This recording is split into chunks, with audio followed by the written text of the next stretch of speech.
we're gonna make it 22 inches, the bag's completely full. We get a ton of pipe, start rolling and chopping it up. The tube work is gonna be right at eye level. You know, it looks like a sculpture after it's done. Oh, that was 28! Yeah! This 2016 Escalade is super luxurious, and we're gonna add tons more power to this. Jared's gonna leave every other Escalade in the dust. Oh my God!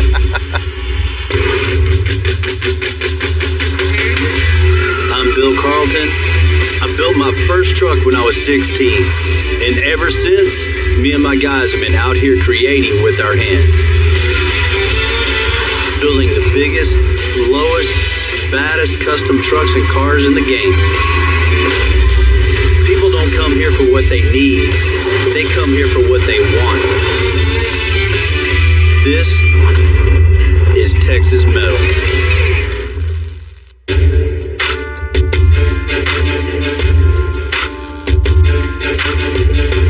This shop is built on the diversity of the custom cars we work on. That's what keeps us on our toes. That's what keeps.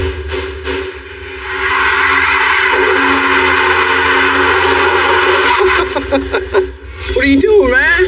I was fogging for mosquitoes.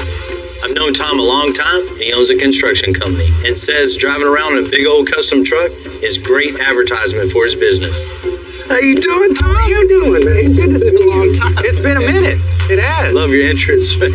Bill's a really good friend of mine. We grew up together on the north side of Houston. He's the guy to go to if you want something done custom. Well, what are we doing? Trying to get this thing lifted up. It's got to be real high, though. I need to be in the clouds. This is a stock Ford F-250 straight off the showroom floor. This one has a 6.7-liter turbo diesel with 925 foot-pounds of torque. When people first see this truck, I want them to be completely blown away at how did we do that. So huge wheels, huge lift, 4-link with the big bags. Definitely. Color match the suspension. Yeah, man. There are a lot of aftermarket lift kits available for the F-Series truck. Man, we're going to make this one different. I mean, we're going to make it adjustable, classy. This is going to be the coolest truck around. I need it to be down when I'm in town and up when I'm off-road. So just go all out on it. Go all out. Like custom bumpers. Custom bumpers. Got to be color matched. Easy with it because it's easy to go crazy with them. It's got to be something that you've never done before. It's got to be something that nobody's ever seen. Nice. So the inside, I know you want the crazy stereo. Subs under the seat. The sound has got to be loud. It's awful dark in here, so we need to brighten it up. Interior is so important. That's where I spend all of my time. I need this build to be something special, not only in the city and on the streets, but more importantly in the mud park. Tom, you know we're going to take care of you on this. I know you are. Well, let's go do some paperwork.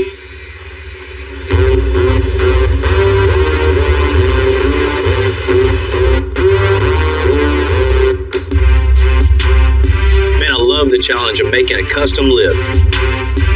The key for me is building it high enough so people will take notice. When people are looking eye level at this lift, it'd be like looking at a sculpture.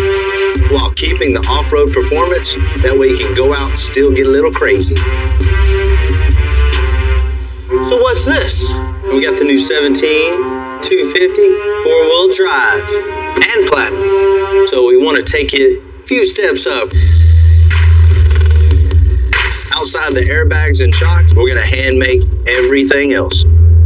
We're going to start with a frame down air suspension. 22 inches with the bags completely full. Air suspension. We're talking fender well up here. I can walk under it? Tim can walk under it. So 6-inch lift. Tim can walk under it? We'll color match some parts with a pearl white. We'll chrome the rest of the parts for a high contrast shine. We're having 28-inch billet wheels with a 42-inch tire so it can ride even higher. 28 by 42? It's a custom one-off wheel created just for this truck. So what about the inside? We'll just cut the bottom half of the door panels off. We'll put speakers in the door panels and build a see-through console, which extends all the way to the back seat, with 3 big woofers that are lit with LED lights. What about back here? Anything in the bed? Tom wants his truck lifted and loud, so we'll put 4 8-inch full-range marine-grade speakers in the bed. Just something that looks super classy, but just is super loud. Gotcha. bumpers? We're also modifying the exterior of this truck with a custom set of bumpers for the front and the rear. Just big on this. Exactly. And the sooner we get it done, the sooner we can take it to the off-road park and go check it out. Oh, let's get it done immediately. Today.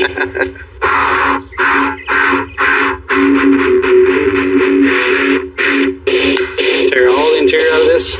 Awesome. While the F-250 is still on the ground, now's a good time for Heath and Tim to tear out the interior. These things are tight. On the old classic cars, everything's metal, bunch of Phillips screws. New cars, I prefer to use just a regular hand ratchet. It takes a little longer, but I don't break nothing.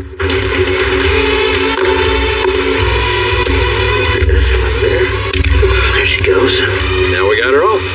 We're trying to get the console out right now. She's gone. I'm just glad we're doing all this before it's 4 feet up in the air and my big ass can't get in here no more.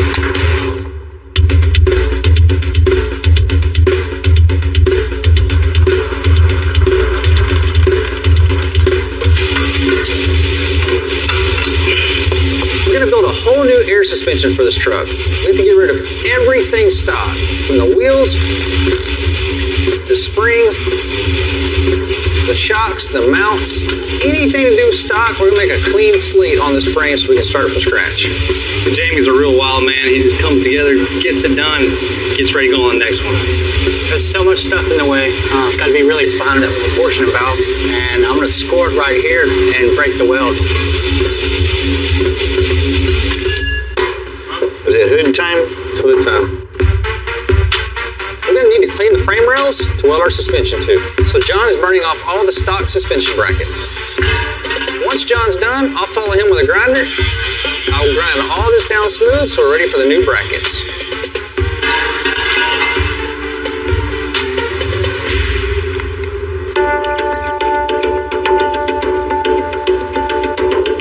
We tore out all the stock spring suspension. We're going to measure for all the parts we need for the lifted air suspension. This truck is basically riding on air, which is a way smoother ride than springs. It's a super technical build, and we got to be right on the money.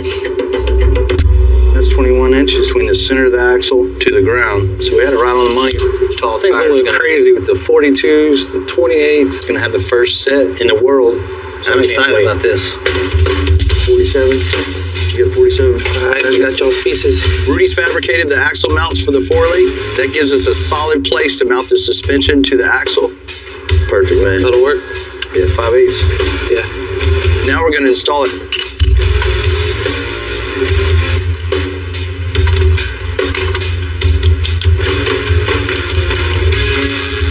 Super critical to get all this right so the drive line stays right.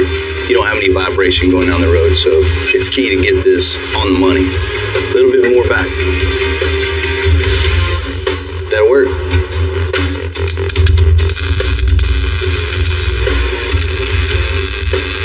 Right now I'm designing the drop-down bracket on this truck. That allows the pivot points to drop down to keep the 4-link more in line. And man, you're gonna need a ladder to get in this truck. We'll tape our poster board to the frame and kind of figure out where the pivot point's going to be. It's too bad we don't have some laser scanner. I don't use AutoCAD. I just use pen and paper. We just do it the old-fashioned way. The advantage of that is I see the end result in real time. We're trying to figure our pivot points out on the frame itself, so everything's going to articulate on the rear end and the frame. I think we're good with the pivot point here, so we're pretty much set up. We can give this to Rudy, start burning some plate, start building this thing. Check it out, Rudy. See what you got.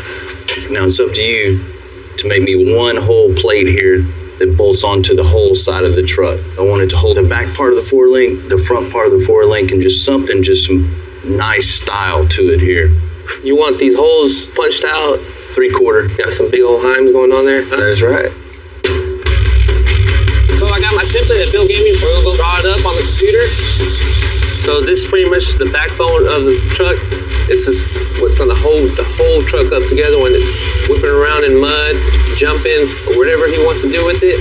this will hold the whole truck intact.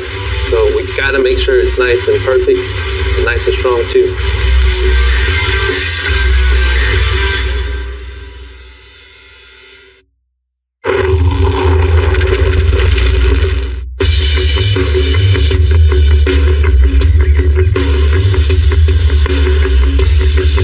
Rudy's burning out the drop-down brackets on Tom's F250 right now. Man, this thing allows us to get higher. It adds a ton of strength and rigidity. All right, so we got our piece for the F250 cut out. All we gotta do now is just punch our holes for the 4 links. We need to punch them and not cut them out because we want some real clean holes. Hell yeah. Now we're gonna test fit the bracket. This bracket will basically drop down the frame rail. That way we can extend the lift even higher. So tightening that gap up, Lulu? It's going. You know, I love being out in the shop. I love getting dirty, welding, grinding. I can't stand being in the office, answering the phones, doing paperwork. I hate it. I love being out with the guys. That's my passion. That's what I'm going to do till I die. Man, everything's proportioned perfect, man. I love it. This will be powder coated. It's really going to bring some color down in the frame. It's just really, really going to look good. And it's strong.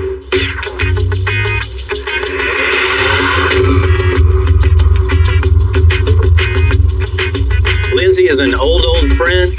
We've customized a few trucks for him in the past, and let's just say he's enthusiastic. What up, dog? What's happening, man? Hell yeah. Good seeing you, man. Yeah. Look at all slim and trim. When I first met Bill, he had an S10 pickup, and he had welded like this triangle thing on the door with a tire so he could turn sharp and drive through the neighborhood sideways. That's when I first met Bill. What you got? This 2016 Escalade is a 6.2-liter V8 and 420 horsepower. It's large and luxurious, but at this point, it's just equipped for getting the kids to soccer. I got the bells, the whistles, the distles, the tristles. I got it all. I mean, it has anything and everything an ordinary person want. But if you have Bill in your life, you're not ordinary. You know, I can't look like every other soccer mom. You know what I mean? Yeah. I gotta make it look just nasty. First thing we gotta do is put a supercharger on it. Give him about 100 or so extra horsepower to the rear wheels. I know you want that. Because this already has a lot of power, but like, it's gonna be over the top power. Redonkulous power. I'm pumped. We gotta lower this thing. Ooh, okay. So when we lower it to the ground, it's easy for me to step and slide and ease right out that joint. Man, new wheels, new tires. We gotta put the billet 26s on it. What else? What else? You know, Come on. a little contrast on the trim. Okay. You know, something that totally sets you apart. See, that's what's wrong. That's why, people, I'm addicted to the extension. I gotta have me some Bill love. Man, the grill, we gotta have you a custom grill in it. That's the first thing you see when it's coming at you. Once Bill puts his hands on it, it's gonna be fly. I'm gonna love it. I'm gonna ride, and everybody can see me extensified. Yeah, let's do it, dog. Come on. Man. You need to drive the van? Yeah, I'll drive the van. Temporary. You know, these trucks are already over the top. They're super luxurious. The 6.2 in this is plenty of horsepower. But man, we're gonna set this apart, bring it to the next level, and add tons more power to this. When you see Lindsay coming down the road in this is just gonna be over the top, just like Lindsay. Well, well, well. Is this whose I think it is? Oh, Lindsay, he wants us to hook him up. My plan is to add to the Cadillac's luxury with a little more presence and muscle. We'll start by adding a supercharger to the engine, and that should add around 100 horsepower. Is he wanting like diamond encrusted bezels for the headlights and around the Man, grill? you probably like that, but we ain't doing that. Yeah. To make this truck one of one, we're gonna take all the chrome off and spray every bit of it so it looks like an anodized black. And we'll add a new grill and paint that too. Anodized black wheels? Everything. You gotta really have a nice contrast, you know, no crazy red or blue or something like that on it. Keep it classy. Just classy and still stand out. You know, he wants to be able to drop his kids off and still take this out to the club. We'll fill the fender wells with custom 26-inch billet wheels. And it'd be like no other Escalade around. Let's just say Lindsay is really passionate about... Excited when he just walks in the office. Good luck, buddy. I'm on it. We've never never installed a supercharger on this model Escalade before, so I asked Justin to take the lead on this one. So what's the game plan for this one? Man, this dude's over the top. He wants something he can get in and just smoke the tires off this thing. So, Thinking supercharger? yeah, but he's got to have something next level. I know how you get down with that tube work. Okay. So I want you to build him a custom air intake, man. So when he pops the hood, he can see that we handmade him something just for him. You got it. Thank you. Yes, sir. So let's knock it out. We're going to start removing some of the factory components out of the way. The type of supercharger it is, it's a centrifugal is what they call it. It increases the output speed of this impeller somewhere in the 60 to 70,000 RPM range. And in doing so, it creates boost. So when I'm done putting this thing on here, it's going to leave every other Escalade in the dust. Right now, we got to remove this bracket right here that holds the computer. This is pretty much the brain of the vehicle, so we need to be super careful with it when we move this thing around and get it in its new location.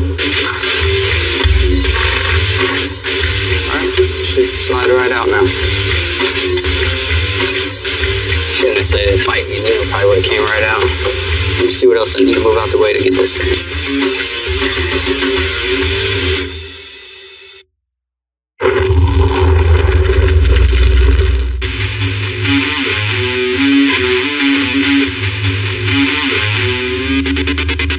We're about to have to pick this thing up and get that cover off so that we can get to that one last bolt.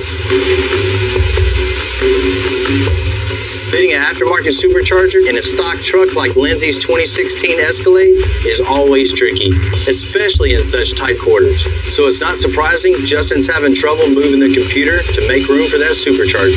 This little panel right here serves no other purpose other than keeping rocks and stuff from hitting the computer. Right, now that we got this last bolt out the way, you can see that our computer will be ready for our new bracket to relocate it. And there we go.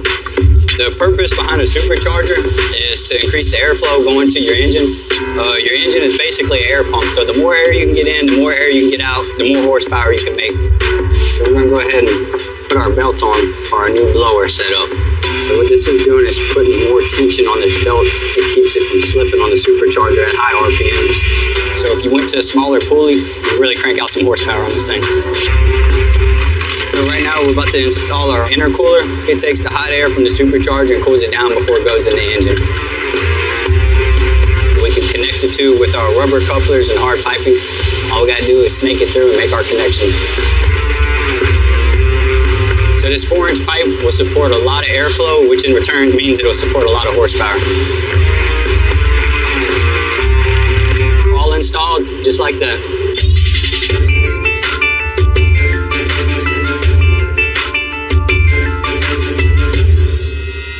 We're making a huge custom lift for Tom's F250, including this drop-down bracket we're installing right now. Well, let's get the holes in this thing. We'll put 5 holes down the side, and then we can through bolt them. Cut another piece for the back part of it to box it in. We can weld this right inside the frame. This thing, it's never gonna come off. It's one of the strongest parts of the whole truck. We're now mocking up the 4-link bars. There are 2 bars on each side, the pushing on one side and a heim on the other for adjustment. This connects the rear end to the frame. So I'm about to lay out a jig so I can make the pins, and I'm gonna take it to this straight piece of C-channel, make it all squared. So when I put the other end and I weld the bar in between, the bushing ends are actually squared off with the 4-link bar. Now I got the jig all made, I go cut some DOM tubing to weld between the bushing and the heim joint.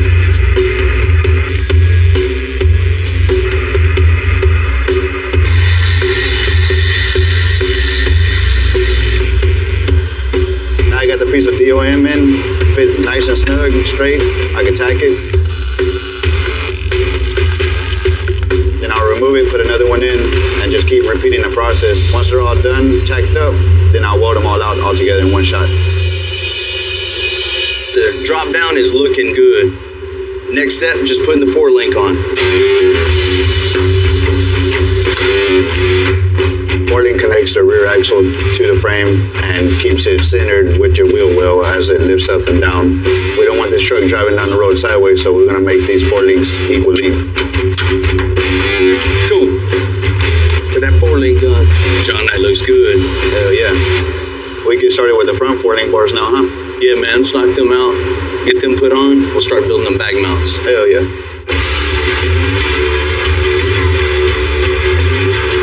It's gonna take a lot of compressed air to lift this 3-ton truck up to 22 inches. So John and Tim are mocking up the air compression system. John's designed a pretty cool little air setup here where the tanks are going to mount, and then the bars are going to hold the compressors. We have 2 5-gallon tanks, and we're going to put 4 compressors across it to fill the tanks. Then we'll run lines to the valves to the airbags. We're going to cut some flat bar to bolt the 2 air tanks together to keep the system compact. So we made these pieces of flat bar to keep everything symmetrical, to keep everything even. And it's also going to work as mounts for the valves.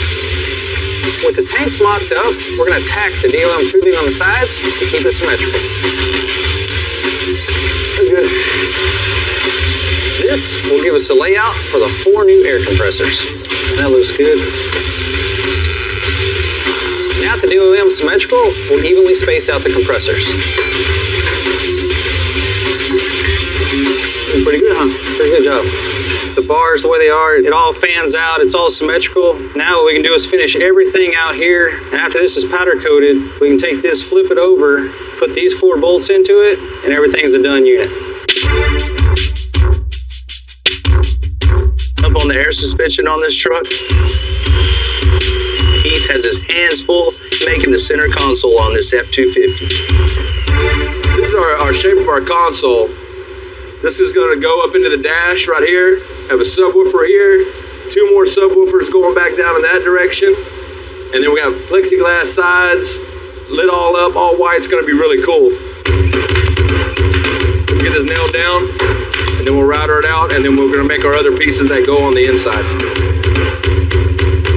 We're actually doing a process, it's called stacking, and what it is we're going to stack a bunch of these to get this shape.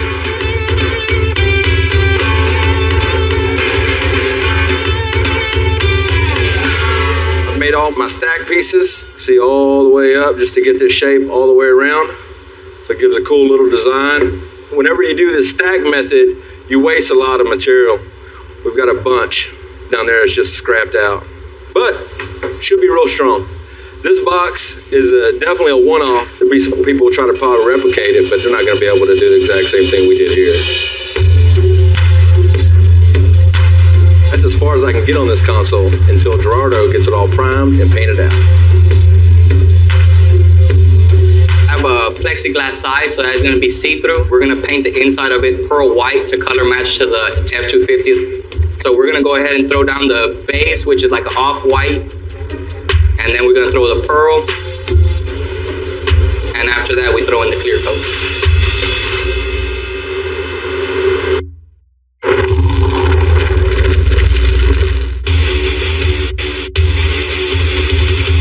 Most of the way through the air suspension on Tom's lifted F-250. Because the truck is so high, the tube work that is normally hidden under the truck is going to be right at eye level. What I want to do with this is just have arching tube work all throughout, man. Hell yeah. Even the bag mounts have, rolled tubing. Just looks like it's reaching up and grabbing that thing and just coming down and holding it to the rear end. I got 2 hands holding that bag. Hell yeah. We'll get a ton of pipe, start rolling and chopping it up. We're going to bend, cut, and shape the tubing for the bottom support for the airbags.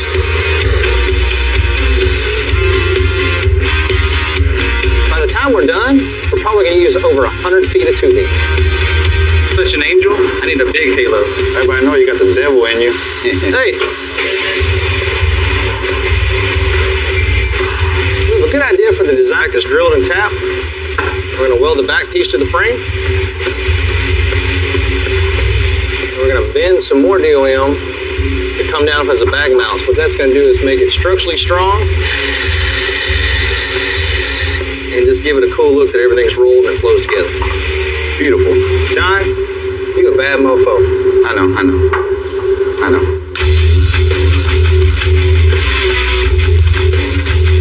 Once John welds all this DOM piping in place, we're going to check these 4 links with the bag mounts. All right, we got our spacer out of the way. Let it down a little bit, John. This will articulate how the 4 link's going to keep it all squared. As the bag raises, the rear end will go down like this. And then when you let the pressure out of the bag, this will show the rear end in full motion, articulating all the way through. And that's how this finished air suspension system is going to raise this truck up about 10 inches. There's another thing to this build. We went really aggressive with the bars, the way everything's bent, so we couldn't do no standard shock. We got the 4.0 shocks, the piggyback tubes, everything's all in one unit. These shocks are made to go through the desert, through the Bajas, through the jumping. Any way he wants to drive, the suspension, the shocks, the bags, 100% he will have no problems. We're gonna tear it apart and get it color matched. We'll break it all down, send it out to powder coat, then we'll reassemble it later.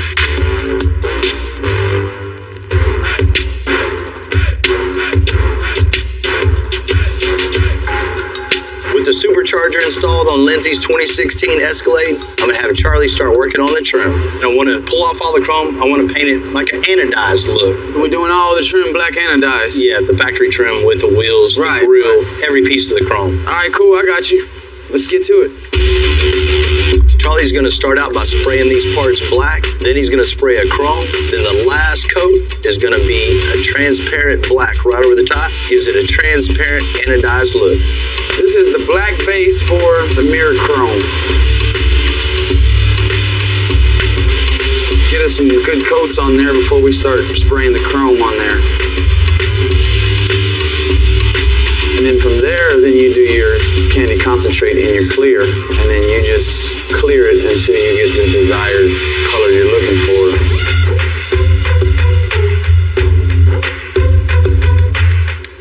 I got everybody available working on this Escalade. We're trying to get the trim, the wheels, and that it's ready. Lindsay's definitely not the type of guy that waits for delivery, so I told him to come on, swing by the shop. And I can't wait to see this reaction. Whatever it might be, I can't wait to see it.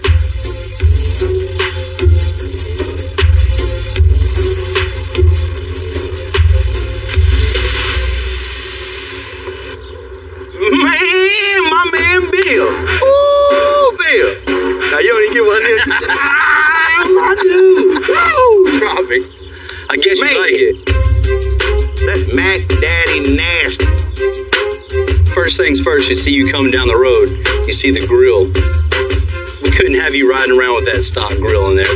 Everybody's got that, man. Little matte black mesh, man, with the little anodized insert. Man, it just really sets the whole tone of the whole thing. It's like a whole different truck, man. Man, it is. Just like the grill, we took off all the chrome to give it that anodized black look, man. That changed the whole look. It does.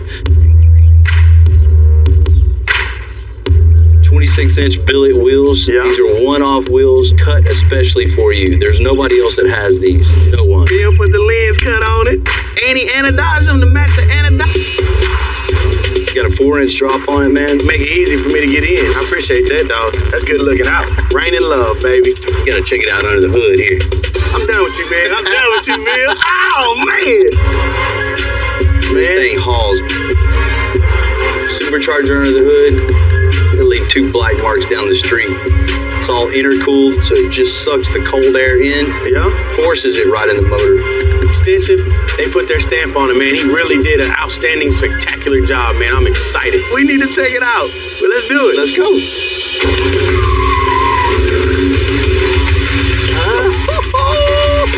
Man, are you kidding me? What I'm talking about? Told you the thing. Are you kidding me right now? It didn't stop. Still rides really good. Like right now, I mean, from the grill to the wheels, and then top it off with big power under the hood.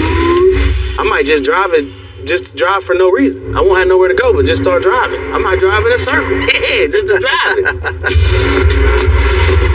Your guys are just priceless, man, and I'm super proud. Every one of us bust our ass. That's what it's about, man. That's what it's about. Making a team, creating the goal, and making it to the goal, man. And that's what we do.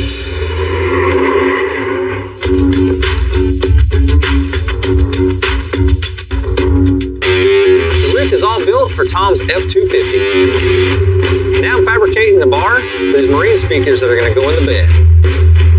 We're going to tack it together, bolt the whole thing into the truck bed to see how it looks.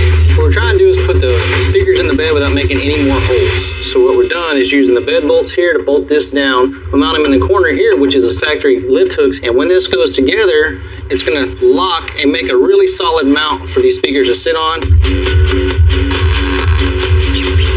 We're gonna remove the whole thing as one piece. Once it's welded up, we're sending this and all the suspension parts we made to get powder coated.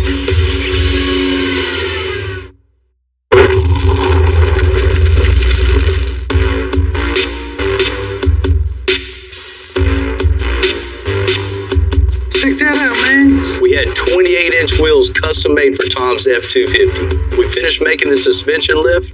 These are some of the last things needed for the build. Jewelry for the truck. That is bad. It is bad.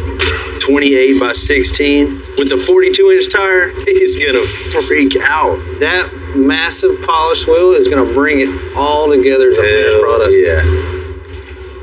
Our tire machine, Lou and I are gonna do the old-fashioned way.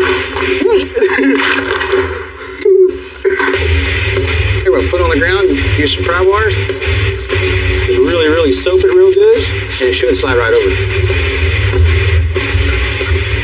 Now we're just gonna take these pry bars, we're gonna work our way around. Now we have the wheel over it. All we're gonna do is put air in it, air it up.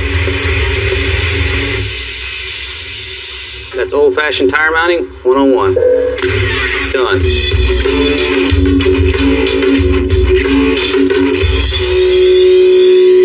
Making custom door panels for Tom's truck. We're going to keep the top half factory. We're going to make new lower portions. Once I'm done, it's going to be seamless. You won't be able to tell where mine ends and theirs begins. You gotta be real careful not to glue your fingers to everything, because it happens. Now, we'll just continue that all the way around. Now that I've got the shape I want, I'm going to go ahead and glass it up to give it an extra strength. That's it. Then I'm going to go ahead and smooth it out and get it ready to wrap. Now that that's dry, I'm going to go ahead and spray on the contact cement. Ain't no stopping now. So it matches the top part of the door.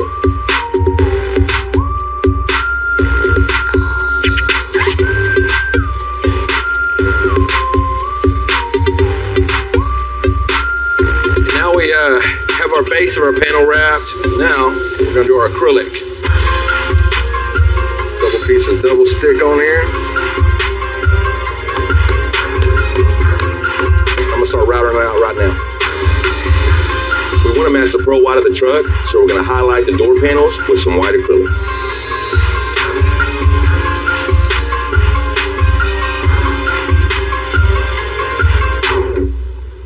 Cut out our acrylic. You can kind of see how it's going to fit in here. Lines up with the speakers, and then it leaves us our gap for our lighting that's going to go around the side and light this puppy up. Look good.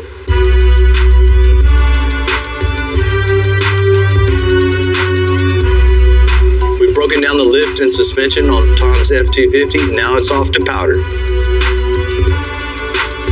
You know, Tom's the type of guy that's not going to cut this truck any slack. That's why we chose powder over paint. It's a way more durable finish. So we've been powder coating stuff for Extensor for a long time. We actually prep the parts by hang them up, magnetize the parts so that the actual powder will adhere to the actual metal. Holds up with rocks, it holds up with water, it holds up with salt. It's a lot more durable. Now everything's been powder coated. We're getting ready to put it back in the oven at about 400 degrees for about 20 minutes once the metal temperature reaches the 400. And then once that's done, we'll take them out, let them cool off, and hopefully Extensor will be happy with them.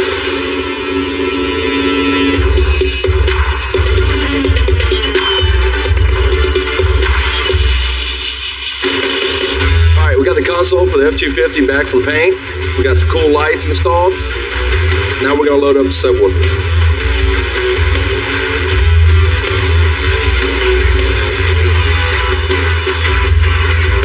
Ready?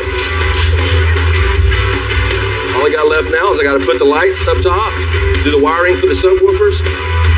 Then we're going to put the plexiglass on the side, finish this console out. In Texas, we love our guns.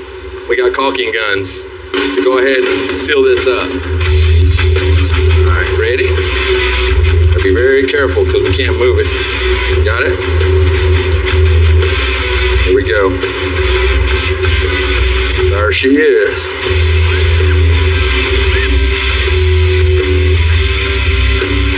Isn't that pretty? And you can see once we get this cut out of our white acrylic, it's going to go in here and cover up all this nastiness. And then all you can see is the prettiness.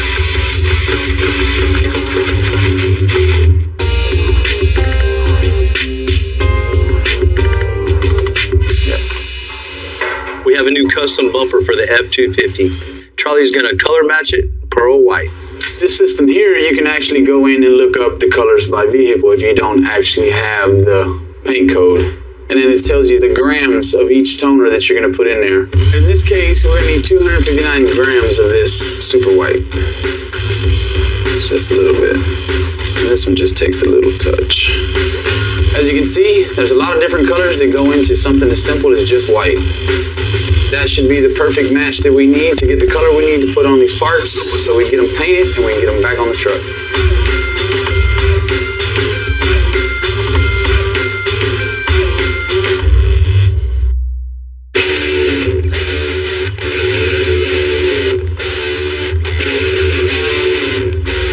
You know, in my life, I push everything to the limit.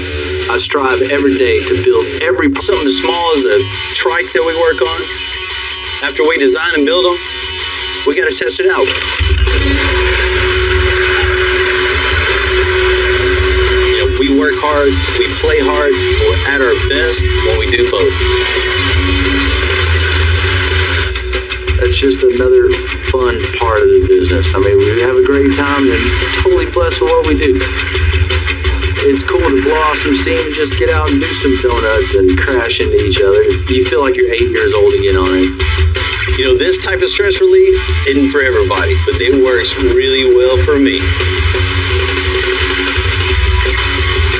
Then we dust ourselves off, get right back to work.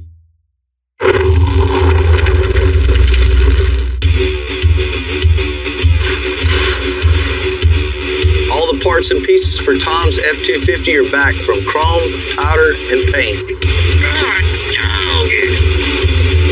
We're going to put them all back together right now.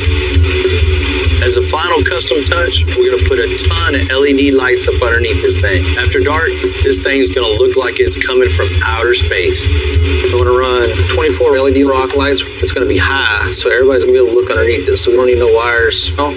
So anybody looks right there, it doesn't look like any wires. Oh, what we have right here is the factory Ford front fender well. The middle ones are actually going to be for the front wheel. You know, to cover the front wheel. The sides are going to be for all the custom pieces that they fabricated. We really want to highlight all the chrome accents on the white, so it's just going to make it pop right off. Tom brought in his brand new F-250 bone stock. He had to have something just stood out over the top. I definitely think we're going to meet his expectations.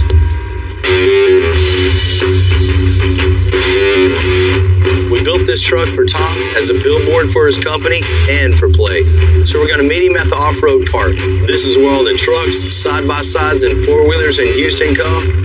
This truck's going to stand above them all. Come on, man. Today is the day. And it's a nice day, and we're at the mud park, man. Come on, man. I didn't build this just for show. You wanted a huge lift, huge tires, big stereo. I needed it to make a statement when I pulled up. You want the flashiness. No doubt we fulfilled that for you. Bill invited me out here to the Extreme Off-Road Park to see my truck for the first time. I'm expecting something crazy. It better not be too clean, too, because we're going to get him dirty. Man, let's get Timmy and bring this thing in. Oh, that was 28. Yeah. Come on, man. 28-inch wheels with a 42-inch tall tire. Man, look at the lip on that thing, man. Those are one of the first of these known. You better buy stock and dish soap, so I'm going to keep them dishes clean. And fun bags. When he came up and hit them bags, I was definitely excited. Timmy, look at this thing. Wow, man, this thing. Like it? I love it. We start off building the whole suspension is 100% all handmade in the shop. I see that. Man, Bill gave us a lot of free rein and to get crazy with the pipe roller on this. Man, ain't nothing like this out there. I mean, the 4-link, the little drop down, huge 4-inch triple bypass shocks. I'm about to have a bypass right now. New bumper, color match grill. I'm getting a little emotional right now. This thing looks so good. There's another special in the bed for you. You said you wanted something you can listen to, hang out at a place like this? I do.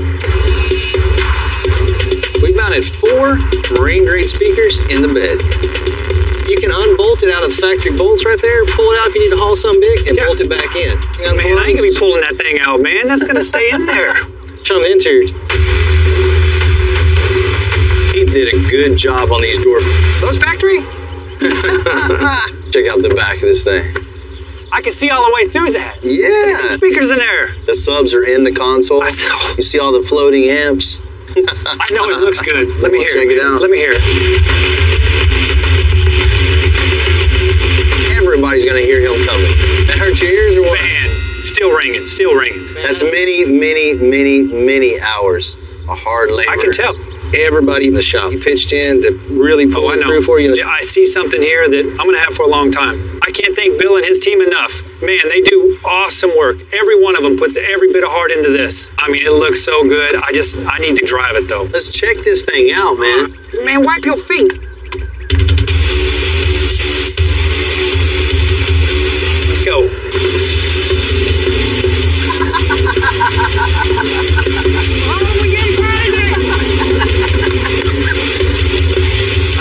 Come on, man. What are we doing, Big 8? Is that for the 28 time? That's for the 2-8. Get in. I'm in the clouds. Hell yeah. Look around, man. It's all eyes on you.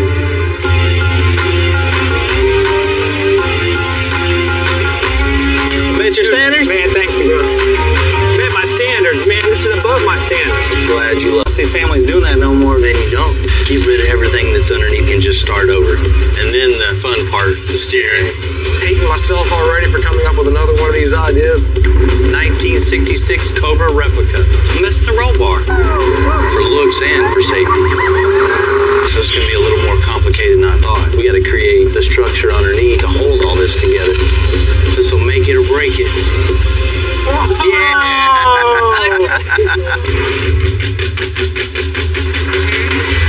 I'm Bill Carlton.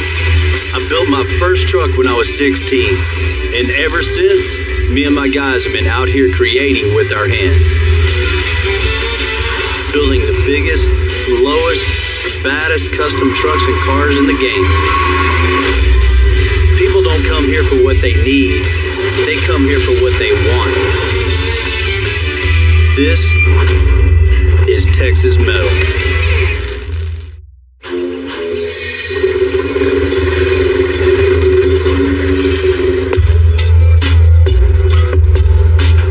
None is important to me, but some builds, they just take me back. Hey, what's happening? Hey, how you doing? Scott. Bill? Nice to meet you. Nice to meet you. This thing's cool. It's definitely unique. 1965 Ford Falcon. My dad used to have one similar to that, man. I learned how to drive down this road. And I was sitting up in his lap, and I remember steering this thing and not going anywhere. Yeah, right. That's about what it is now. The Falcon was Ford's answer to the VW bus in the 1960s. Unlike the VW, the engine isn't in the back. It's right in between the driver and the passenger seat. I brought it here to let you work your magic. Ooh. I got 2 little ones and try to take like 3 weeks vacation on the road a year driving around, get out and see the country. That's really cool. So you need something comfortable, reliable, and safe. And cool. And cool. Getting my daughter and son excited about custom cars and maybe have them riding around in something custom someday. It's a cool thought. Let's check this thing out. All right. Man, this thing's really nice in here. But just not for put your family in and go across the country on. My wife will not drive cross country in this car with me. What kind of engine's in this? Wait till you see this. That's definitely not going to cut it. We might as well give it some power for Dad on the weekends. That'd be nice. Yeah. That'd be nice. An engine change out is an absolute necessity. It has to be something that, I can actually keep up with traffic these days. The dash, we'll start over, put new gauges in it. AC. Be nice to have a little AC. As far as the running gear, we just need to get rid of everything that's underneath this thing and just start over.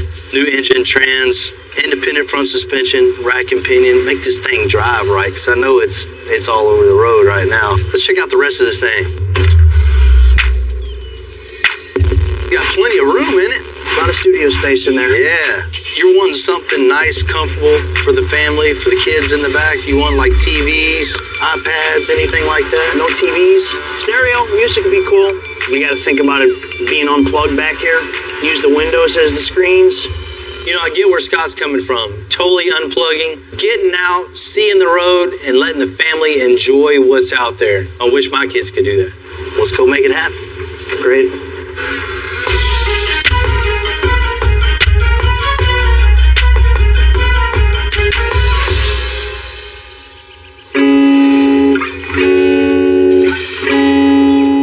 Than rolling up to the rest stop and seeing the exact same vehicle with a different family in it. But Scott's got it figured out. A van for the family and a cool custom van for old Dad. Why get something that everybody else has? Customizing a car, a truck, there's a little restrictions, but when you're customizing a van, there's a lot of room for improvement. There's endless possibilities for something truly custom. Come on in, buddy. What is this? Thing's cool, huh? This thing's real cool. Scott is going to use this thing to take his family all around the country. Man, you really don't see families doing that no more, just getting together and hanging out and driving. Then you don't. So we're going to make something really cool, comfortable, and dependable. Something they can take from state to state to state.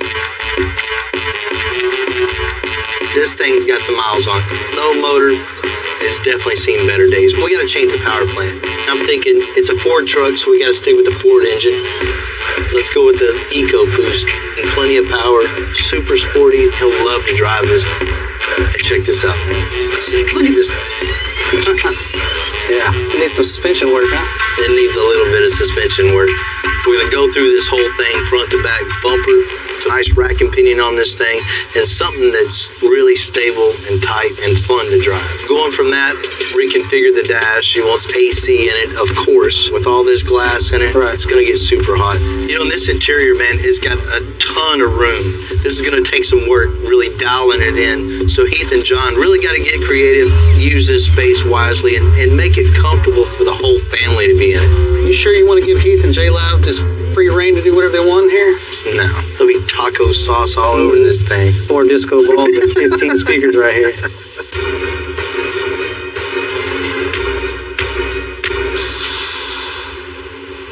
This is a cool ride, right? Yeah, it is, man. You check that thing out. Hey, there's so much room. Before we cut out any of the old suspension, I asked John and Will to take out the interior so we don't have any fires. There we go. All right, you take that. I'll go put these in a bag. You can never have enough bags. It's so important to label everything, every little section of the vehicle that you're taking apart. And the reason is, when you go to put it back together, you're always questioning, what did this bolt do? And so the better you label now, the more time you'll save later, and the more professional your job will be.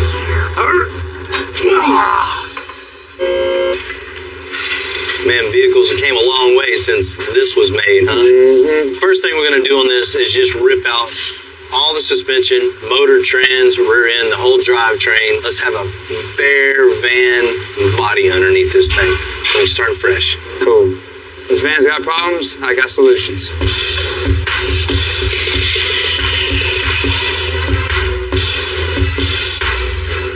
If it's got the leaf springs cut out and the shocks cut off, go ahead and raise it up and this thing should just fall right out. I'm gonna do the exact same thing to the front.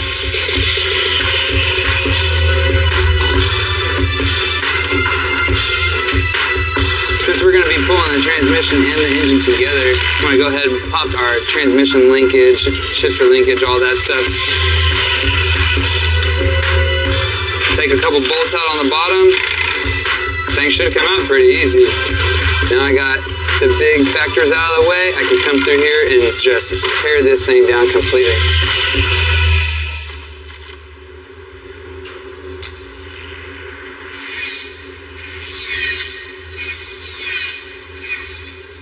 Looks good. We're ready to get going on the suspension on this thing. We want this to sit really low, set this thing on the ground with it. We're gonna have to do a notch in the unibody here and build notch plates on this structure. We'll build the notch, we'll get the rear end back in this thing, and we'll start building the 2-link suspension on this. Cool. Make a hole.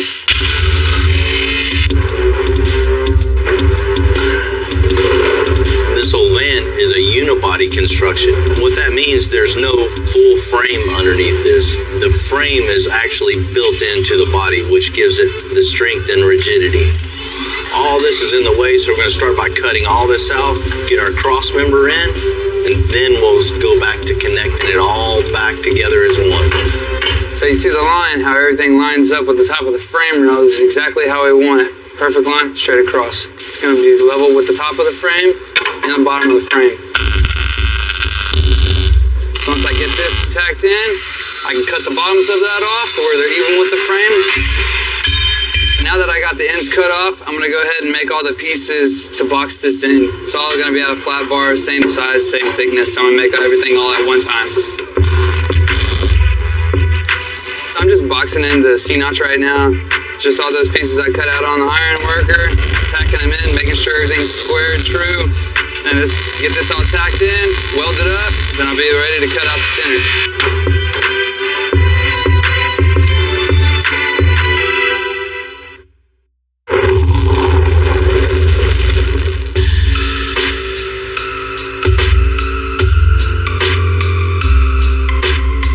We're far off now, Ryan. Huh? You never heard Romeo and Juliet, huh? That was before my time.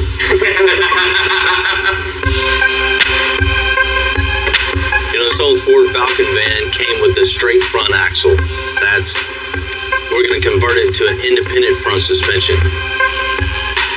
Ryan finished the notch on the rear end. Now he's making space for the new front suspension and the cross member.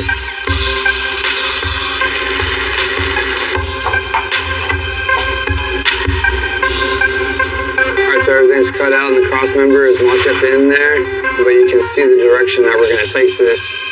So I'm going to piece everything back to this center section. Basically just start off with these pieces, make them connect, get the side pieces in there, tack everything together, weld everything out, and then we can move on to building our steering, control arms, and everything else. You know, when a vehicle rolls up this nice, creativity to focus on the details. Things you might not even realize, we customize. So when we're done, you wouldn't even imagine it any other way.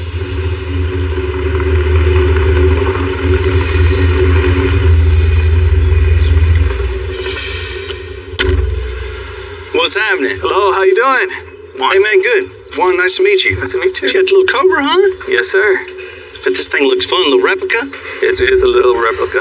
You know, these cars are super cool. Original Cobras, 7 figures. Even the replicas are 6 figures. Real or fake, it's still a pretty cool car. What do you got under the hood? Let's go ahead and take a look. Man, a little Chevy big block, huh? Yes, sir. I definitely wasn't expecting that. A lot of people usually don't expect that when they see it. It's a 454, plus it has a 400 turbo transmission. Well, I already know this thing has plenty of power. That's one of the reasons why I'm here. I need something for protection, something for safety. It's got that much power? It feels that way to me. I can definitely see a roll bar back here. You know, that's one thing it's definitely lacking. And for looks and for safety. I like it. I think to really get the feel of it, to really see what you need, I might need to drive this myself and kind of see how it feels, you know what I mean? Hop on it. Yeah? Yeah. You know, when you're building safety equipment, see what the car feels like.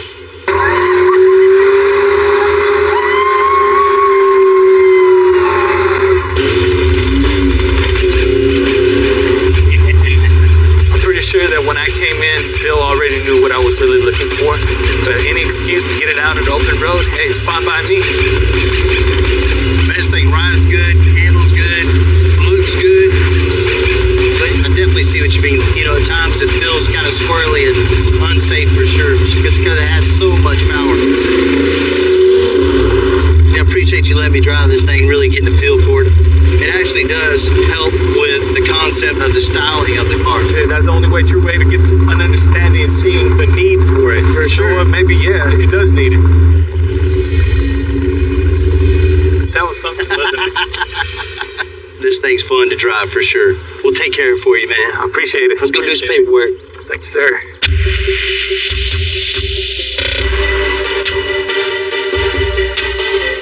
You know, when you think roll bar, it's just a straight bar with two bends and comes down in protection. When you're designing a roll bar for such an iconic sports car, that's a totally different subject. That not only safety in mind, but something that's totally stylish, and with every angle you look at it, you want the design of the roll bar to flow with the rest of the car.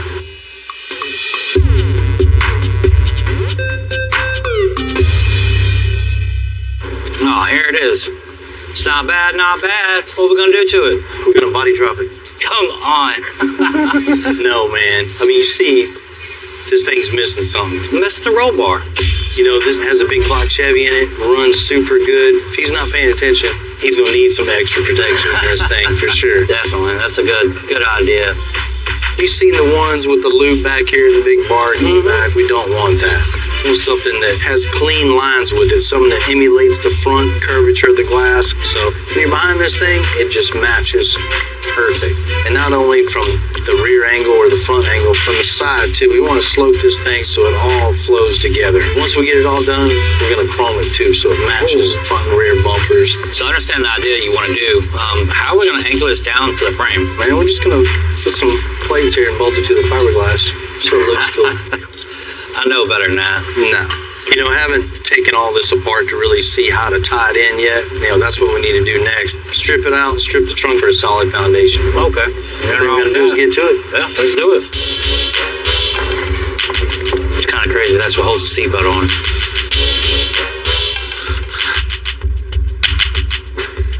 All right, last piece. All I got left to do is pull this carpet, this padding behind it. Then we'll kind of be ready to start figure out how we're going to put the roll bar in here safe, and then we'll worry about how we're going to style it. Oh, got it, huh? Yeah, how you do that? Man, there's just nothing to tie anything to. No. Not only are we going to have to create the roll bar itself, we got to create the structure underneath to hold all this together. So it's going to be a little more complicated than I thought. You can't mount anything to just fiberglass. You got to have a backing support. Perfect. Going to the frame to really make everything super strong and super safe. All right, man. It's in there. Then we got our foundation. This is going to be, you know, like the cherry on top of this whole car. Let's get this cut. This will make it or break it. Didn't want to put a roll bar way back here in the back. In my opinion, it looks a total afterthought. That looks better already. Right? I want lean and flowing, so we had to cut the corner of the body out. It's a real subtle difference. I mean, that's what you want. When this thing is done and finished and painted, you will never know it was ever messed with because the lines are still going to flow and look like it was originally made like that. We're going to roll this pipe so everything has the same flow. So the same arc for the roll bar as it does for the windshield. So we want something that all plays together. Cool. See, we got our line and our square little box here. So we have 48 inches from here to here, and that's the widest point of the car. So we have to bend this so it fits in this box. Then we know when we take it over to that car, it's gonna fit.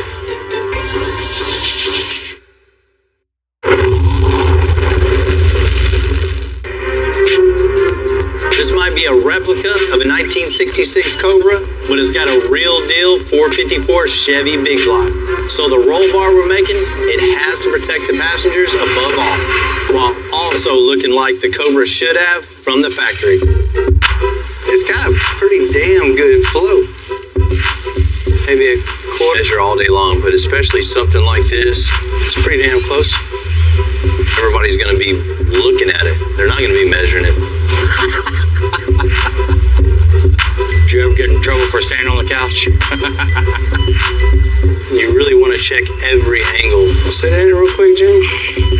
You want to really get back and get a feel for the overall car itself in relation to what you're building to it. That looks real good. I like it. It looks nice. Let's tack this sucker on. The next step of this thing to making it one whole unit is connecting the outer plate to the inner plate and making that plate go all the way down to the frame. We have our plates on the frame, so the next thing is making the pipe from plate to plate. So we're gonna put the wheel on, drop it down. Let's see where this thing rides at and how much room we have in between the wheel and the bracket. We definitely don't want the tire to rub. That would definitely cause a blowout, and we don't want to test out our roll cage that quickly.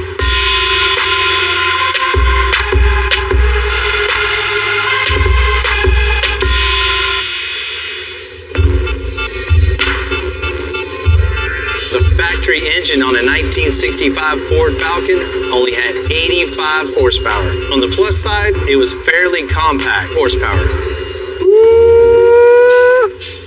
That thing's cool. A little four-cylinder, huh? Four-cylinder, 2.3-liter twin-scroll turbo, 300 plus horsepower. Man, that is bad. They're putting these things in the Mustangs, Ford F-150s. Guys at the track are killing it with them. That's the perfect combination for this little project. It is. Watch your ankles. This thing's light enough where we can just manhandle it up in there from the bottom. Scoot it this way a little bit. Which way? Forward? I think you might have to get the lube out, buddy. It's closer, what? Yeah. How's it looking back there? That's all I got. I'm touching the floor back here. Okay, forward. This side there. Go right there. Good. Fits in there good. Got to make the doghouse a little wider. I don't know if we need to make it taller or anything. Let's get the rack on this thing and make sure all this is going to work. And then the fun part, the steering.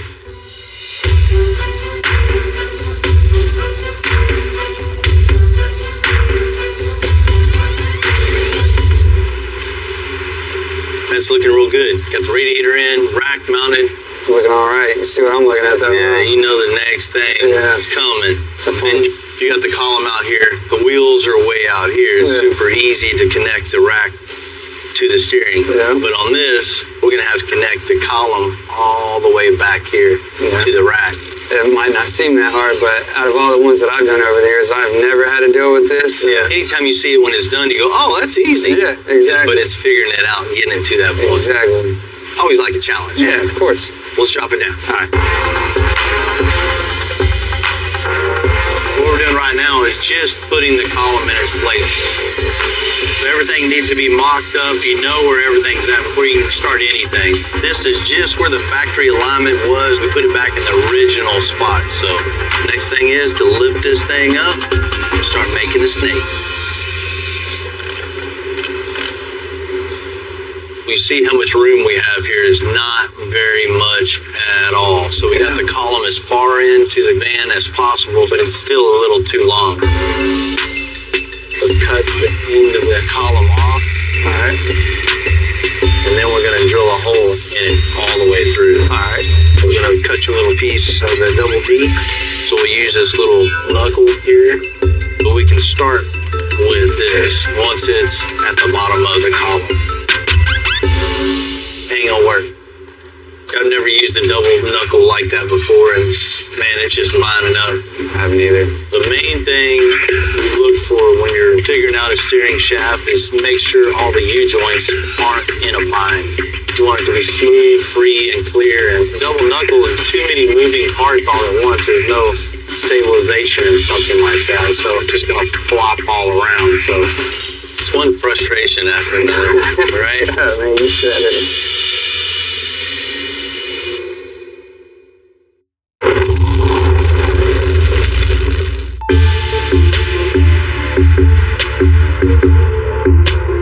Because we changed the 1965 Ford Falcon van to independent front suspension, we knew getting the steering configuration was going to be a lot of trial and error.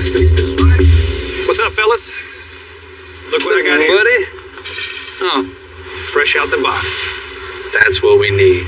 A 90-degree small gearbox. Hopefully, when we turn left, it goes left. When we turn right, It goes right. If your calculations are correct. We'll see once we get all this in. Cool. That's how I deliver. Appreciate it, Tom. See ya. It's gonna make life a lot easier. Let's pull the column back. Let's get this in place and slip As far as I can go up without taking everything apart. up towards the bump. Not quite that far. Alright, that's it. Hold it right there just a second. Cool. Let's make the bracket for this and just continue the snake. I'm making a bracket for this steering box to hold it exactly where we want it. Just take a couple pieces of cardboard, make your template, get exactly how you want it, and then boom, go over there and make it in no time.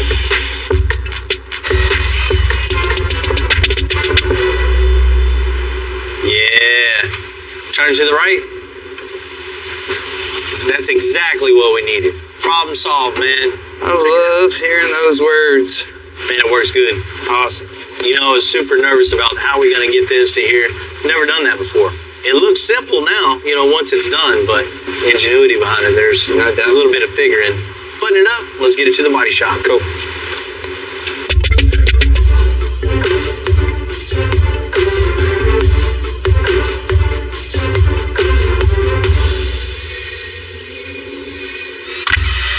The roll bar is getting chromed on the 1966 Cobra replica. However, there's one thing still bothering me. There's just a hole drilled in. I mean, I don't get it. I can't believe somebody thought that's a good idea and that would be safe. We have to address this. We're going to come up with a way to make a little bracket to tie it into the frame. That way, this thing is safe and secure and it's a total, complete, safe package.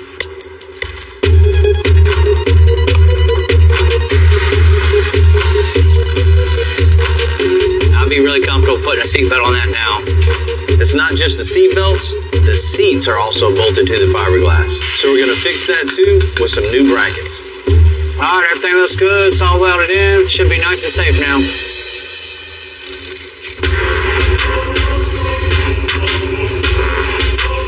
We're gonna push this thing in for a quick body and paint. And then we're gonna install the freshly chrome roll bar. I'll hand it to you over the car. Don't scratch nothing. Why'd you have to make it so perfect, Jamie? We got this build as cool as we can make it. It not only looks better, but what's really important, this thing is a lot safer than when it pulled up. That's how I'd want it for my family, for sure. What's up, man? Good morning, Mr. Bill. How you doing? Good morning, man. Real good. You ready? I'm ready as I'm going to be. I know when you came in, you know, you had a couple issues with that car. The car looked cool, but there was nothing to keep you safe in that thing. We got you definitely hooked up on this. That's the reason why I came here. You ready to check it out? I'm ready. Jamie, let's get it. Ooh, look at that. Man, that's exactly what I was looking for. Classy, elegant, and unique. Seeing the car for the first time, it was like, wow, it's Christmas for me again. Woo-wee. Thank you so much. You're welcome. So you're liking it? I'm liking it. Safety was your major concern on this. We addressed that for sure. Built something not only safe for you, but stylish. Rolled some pipe, made it the same contour as the windshield, and also the same angle as the windshield. We actually notched out the corners of the body itself to give the roll bar a little more room in between the seat and the body. So everything just flows together. I didn't even notice until you mentioned it. I mean, it looks like it was that way already. Right. You know, it's tough to come up with something new on such an iconic car, but as you can see, it's exactly what he wanted. It's all super strong and tied to the frame. You know, while we're underneath the car, we definitely noticed a lot of safety issues underneath this thing. Blew my mind when I seen this. The seat belts were just drilled through the fiberglass body, just holding in with an anchor and a washer, and that was it. Man, we couldn't let you roll out like that. You know, all this hard work would have been for nothing if you had just been ejected out of the car if something would have happened. You're right about that. I mean, it would have been with this kind of heat, be like scrambled eggs on the sidewalk. So we went ahead and reinforced it with metal. Made everything strong side of the frame. Now it's really safe. That's why I knew that I had to come here. If you would have seen something that was not going to be done right, you're going to handle it and do it right. Safety was my big concern. Now, I can definitely say I feel safe now. You know, you wouldn't think just a roll bar would give you a different attitude about something. In this case, it definitely does. You feel safer, more confident, and it looks good.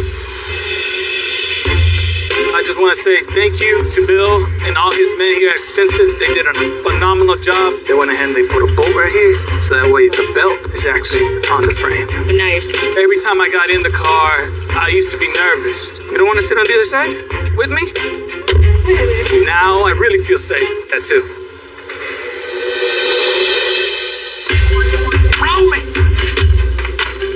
I got the wind in my hair. We gave the Falcon van a custom air ride, a new steering configuration, and an engine swap. Now the body guys are going to prep the cab for paint. What I don't want it to look like is some 70s peace van, you know, with fluorescent colors or something like that. I do kind of like that. I wanted my first truck kind of that color. It's just fitting to have, you know, the kids have their say-so in the color of the whole truck. I picked a couple of colors because I don't want this van looking cheesy. You don't want a loud, fluorescent, off-the-wall color that next year is going to get old on you. This is a family heirloom. It's going to be passed down to them. So if they pick the wrong color, they're stuck with it no matter what. They picked it.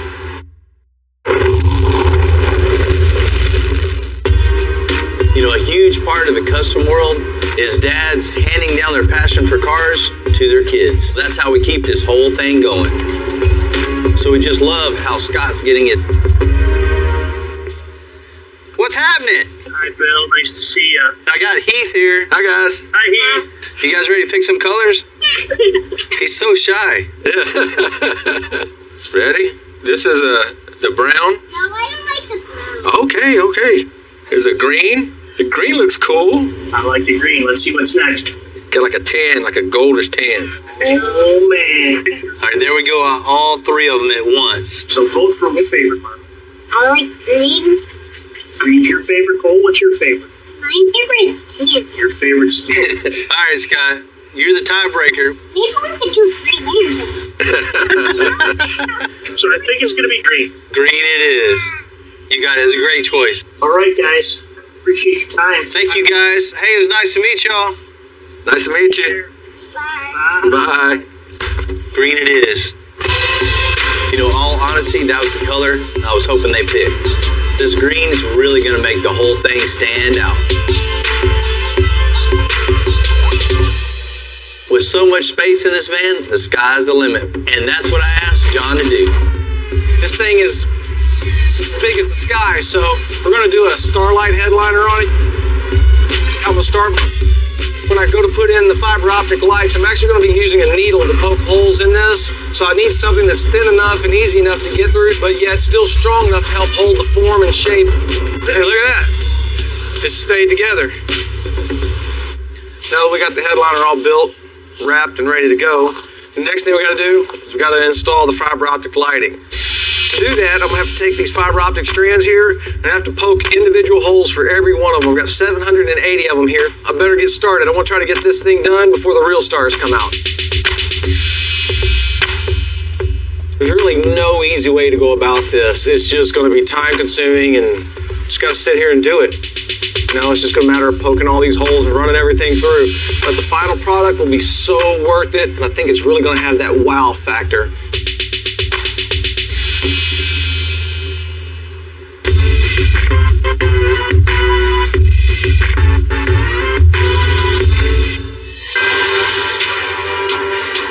Rather than using the old windows on that fresh paint, Chad's going to make some new ones by hand. Okay, what we're doing here is they don't produce a lot of these windows, and it's hard to find one that's in a good shape with no scratches, so we have to make our own. This glass here is actually laminate glass. It's 2 pieces of glass with a piece of lamination cracks and it doesn't shatter. And what I'm doing now is I'm scoring the glass to get through the first layer. Well, the glass is really a delicate material, so what I have to do is I have to get in here and I have to break it through. Now what we're doing is is we're taking some denatured alcohol and we're softening up the lamination in the center so I can cut through it and get a better finish.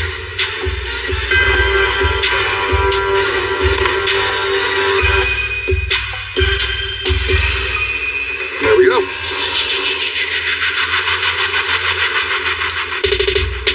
It's time to put it in and see what it looks like. Well, what I'm doing is I'm setting it inside the lip here, and then I gotta tuck the rope on the inside so I can tuck the lip around the pin plug. And we're locking the gasket in. What I'm looking for is making sure there's no imperfections, and the gasket is tucked nice against the vehicle. It's looking good, so it's time to move on to the next one.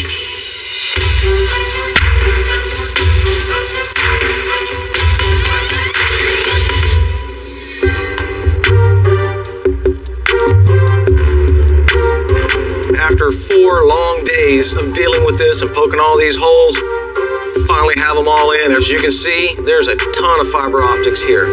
What this is basically, it is cast down through the fiber optics, and anywhere that you cut it off at, as you can see, the ends of it will light up. I'm only going to do this 780 times.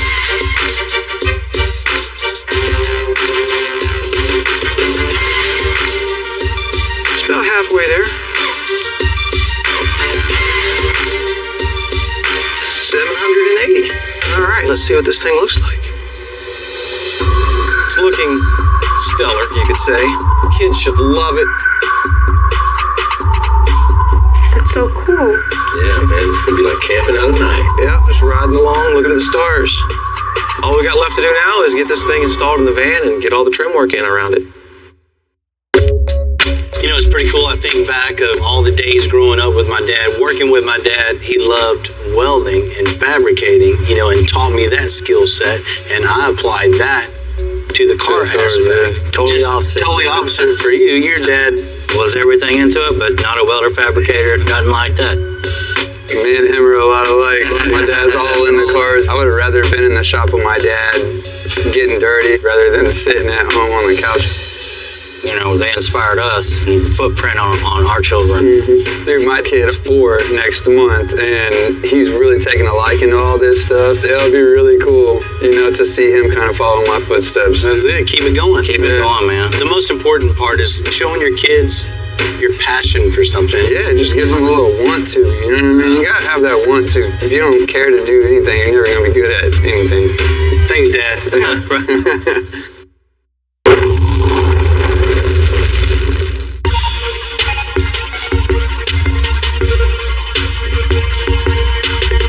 You know, the Starry Night headliner is definitely one-of-a-kind touch, and it just adds all the customization that we've already done to that 65 Ford Falcon van. That's a pretty crooked board. When I finished up the Starlight headliner in the van, I thought I was done poking holes, but as I sat there, I thought about the way we can incorporate the starlights into the seats as well. I think I'm hating myself already for coming up with another one of these ideas and these fiber optics, but it'll be worth it in the end. Got this Peruvian walnut all carved out and ready to go. So what I'm gonna do is I'm gonna take a hand router and create the pocket inside of it. You know, with this thing being handmade, it really looks like it belongs in a 1965 Ford Falcon van. You know, back then, there were still a lot of the cars that were handmade. Now I have to drill 200 holes to run my fiber optics through. I was talking about how I thought I'd learned my lesson on the first go-around with these things, but no. Just going to trim these back. Yeah, I think it's going to be a really cool effect having them in the seats. Kind of seamless all the way from the ceiling into the seats. That's something I've never seen before. So next thing I got to do is pour the epoxy. I want it to match the seats. So I got some dye mixed up to match the leather in the van. I'm going to take my epoxy and get it mixed up. We'll get the color in it, and we'll pour this in there and let it dry. The trick here is to make sure to not overfill it, so just kind of evenly distributing it. You definitely don't want it running out all over the place, so. All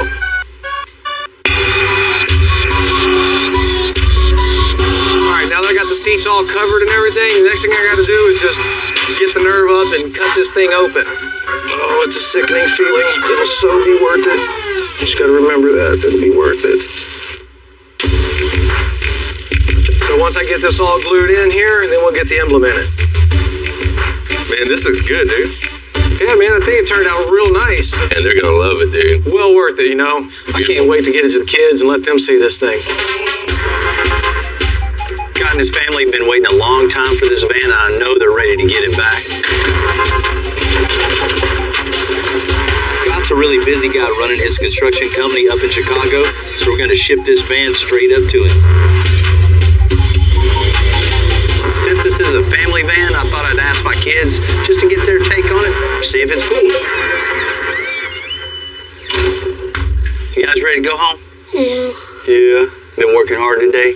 Yeah. Hey, before we go, I want you to check out something. We just built a van for a customer in Chicago. We got to ship this thing back. But before we do, I want your guys' opinion on this. See how good we did.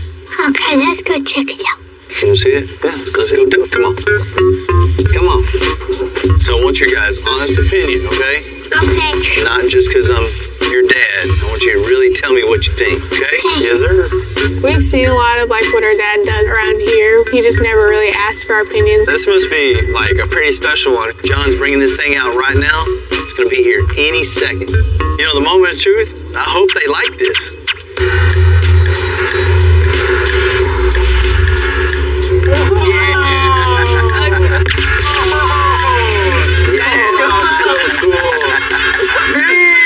Like it? Yeah. Cool. That's really cool. The green makes it so good. You know, when this van came in, it was in decent shape, but it wasn't in this good a shape.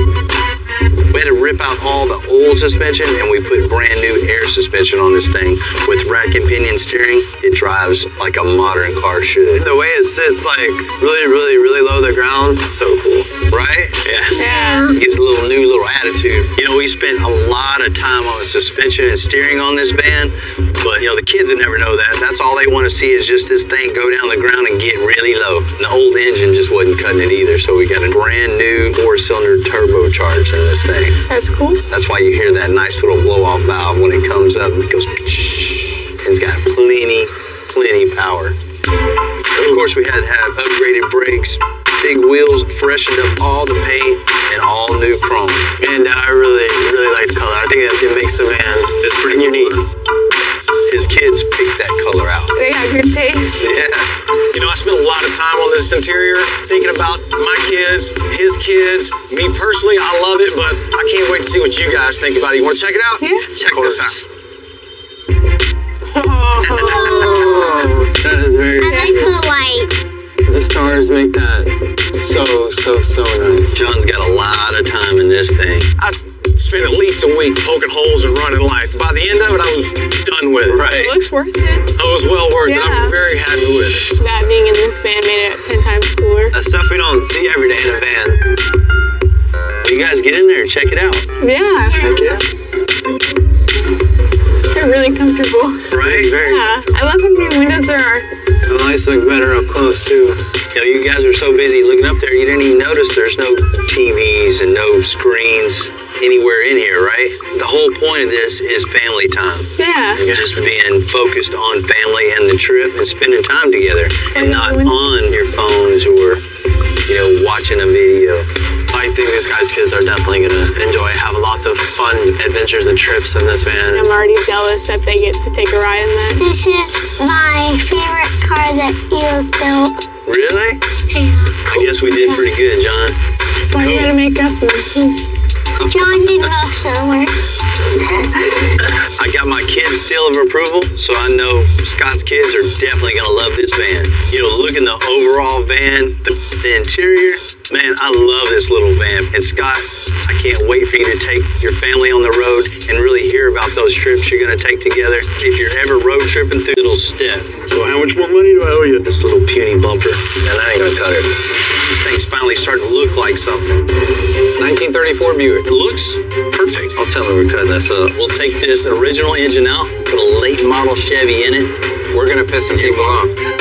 We're going to show it the respect it deserves. Get some shocks in here. He wants this thing to be able to drop on the ground also.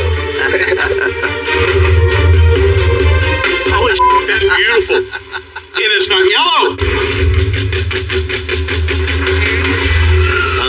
Carlton.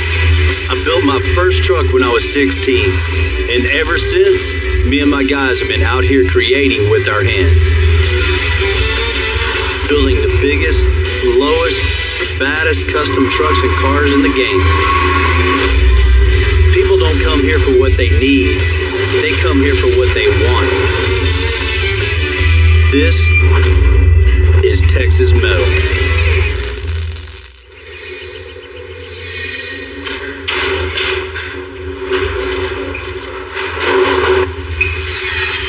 That's them, huh? That's it, man.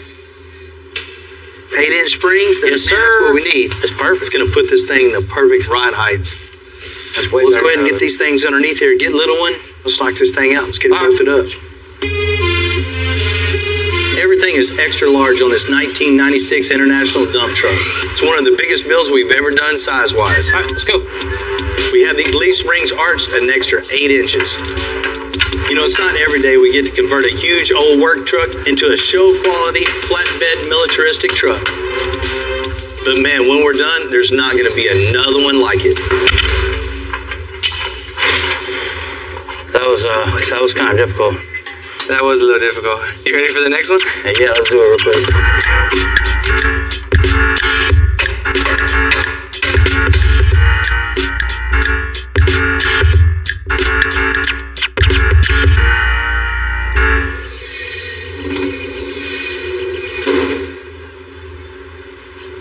I know that look. Yeah, we got a lot of stuff to do to the dump truck.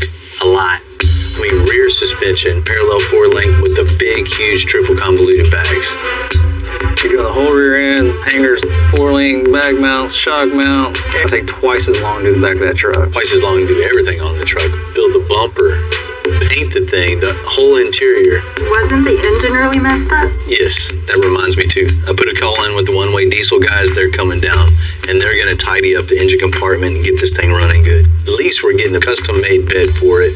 It's going to be really cool. Front suspension's done, but, you know, everything's taking so much longer. Everything's bigger, heavier than we're normally working with. I had a feeling you're fixing to tell me, like, you need it tomorrow or something. You know, we got a little time on it, but it's getting way, way behind for sure. Ready to go get after it? Well, let's go. Let's go do it, man. We already tore the bed off, made and installed the hangers. Now we can get going on the rear suspension. We got a super huge truck, so we need some super huge bag mount. You know, we usually use 3/16 D plates for the bag mounts, but on this one, we're gonna make bigger, thicker circle plates out of 5/16. This is the foundation of everything. This is gonna support every bit of the truck's weight, so this thing needs to be super strong. Then we'll have our spacer to simulate the bag when it's at ride height. Gonna mount that up underneath the frame. Where they're gonna be, and this thing looks so beefy in the back. I want to continue the bag mounts to look beefy too. So I want something just mean looking, right? Hell yeah. So I think we ought to come right off the axle up to the bag mount, and then all the way across to the other bag mount, and then down to the axle. Okay. Just with two. We got it.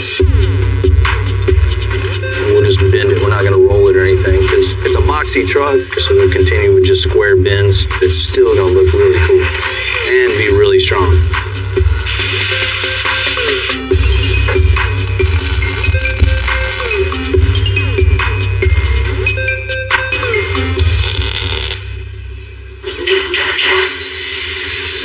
Looking good, man. We got the diagonal link, got the 4-link, got the bag mounts. You know, one more step. Shock time. That's it. We need a bottomed out measurement of our shock. So that's why we made a quick jig. Makes it super easy to duplicate. You know, with the really large size of this truck, you know, it's going to need some good dampening shocks, especially with the big triple bellow bag. You want something that's going to control the bounciness. I mean, that's basically what a shock does. It controls the rebound of the suspension. You know, sometimes it just looks like we throw a shock in place. Oh, building suspensions, placing shocks, you learn what to do and what not to do, and you improve each and every time. Every vehicle is a little different as far as weight, the angle of the shock, how stiff the shock is, relating to the weight of the vehicle, to what type of suspension, how long the suspension bars are. I mean, there's variables on everything. You know, we got some good stiff shocks at the proper angle. This thing's gonna ride really, really good.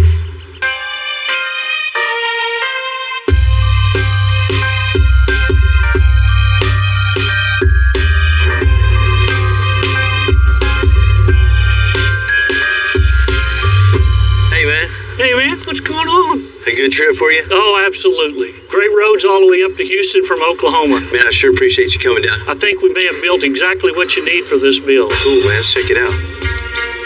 A lot of times, we just build the new truck beds. But interest of time, I designed one that Billy made just for this truck. Man, first thing you notice is that big wheel well. Exactly. I hope you got a big enough tire to fit this.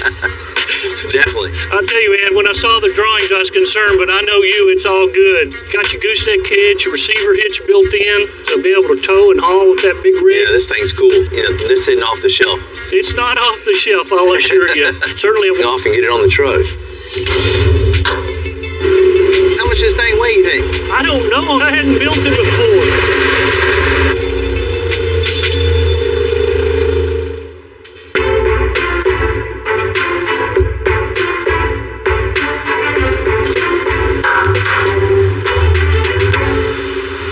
What's going on, man? Man, I need your help, buddy. This truck is just big, mean, huge lip, big tires. This little puny bumper. Man, that ain't gonna cut it. I want to leave the holes, the hooks, the bumper mounts, everything here. Okay. So all we'll have to do is split it right here, straight down here, and then straight across. We'll just carry that all the way across. We'll split it like that, and then all we'll have to do is add 8 inches in the middle. Put it all right back together. I'm gonna go ahead and section it in the middle. We'll have a much more aggressive bumper that's gonna look perfect on this truck. Alright, so I got my filler piece now to go ahead and connect my bottom of the bumper to the top of the bumper where I section it. If I fit this properly, I won't have any issues down the road when I'm going to weld all this together. Because if it's not lined up, I'll be fighting the metal the whole time I'm welding it. Alright, so I got my centerpiece in. I'm gonna go ahead and start tacking the edges right here to make it a perfect fit. Okay, so I got the bumper looking pretty good, the 8-inch section in there. I'm really happy with the way it fit. So the next thing to do is go ahead and put the side pieces on. You just gotta do it by eye. I like that fancy footwork. It's pretty close. So I'm gonna go ahead and tack it in. So everything looks pretty good. Everything's welded solid. The next step is go ahead and mount it up to the truck and see how it looks. The owner, John, wants a really unique truck. You know, one that can win trophies, but also get to work. So we're gonna add a winch behind the bumper. With something this size, you never know when you're gonna need one. Okay, so now that I got the bumper mounted on here and sectioned, everything's good on it. I'm gonna go ahead and start mounting my winch. Try to get the winch centered up somewhat behind the bumper. So first thing is to do is go ahead and start building the brackets and go ahead and mount the winch. Man, that's perfect. Get this over to Rudy, get it burned out, and get it on the truck.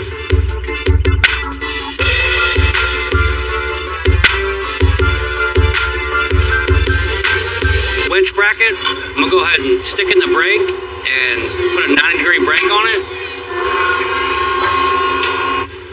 Once I'm done with that, I'll go ahead and bring it to the truck and fit it up. Now that I got my winch bracket bolted to my winch, so I'm going to go ahead and put some tack welds on it. Then I'll go ahead and put my bumper on it and check my clearance. So this is pretty much a slide for the cable. Basically, we're trying to center this up with the winch. We don't want it too high, we don't want it too low. We want it to be centered so when it winds up or unwinds, that it's not in a bind. So it's pretty important to get this pretty close to the center of the winch, the drum, and then it'll be right.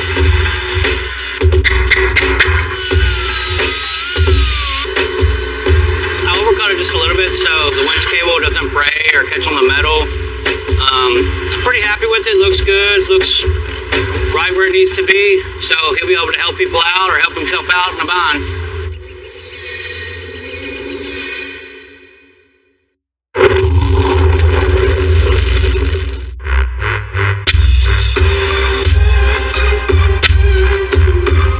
Big part of transforming the overall look of this this 1996 International dump truck is so now it's 9 feet long, which is about 3 feet shorter than it was.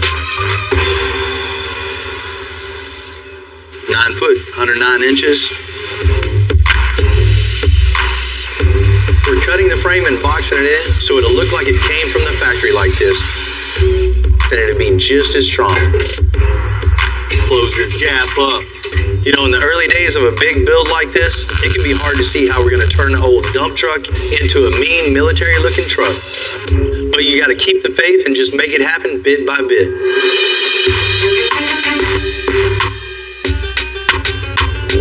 You know, when a custom car guy and an antique come together, that's just a combination to make something really cool and over the top.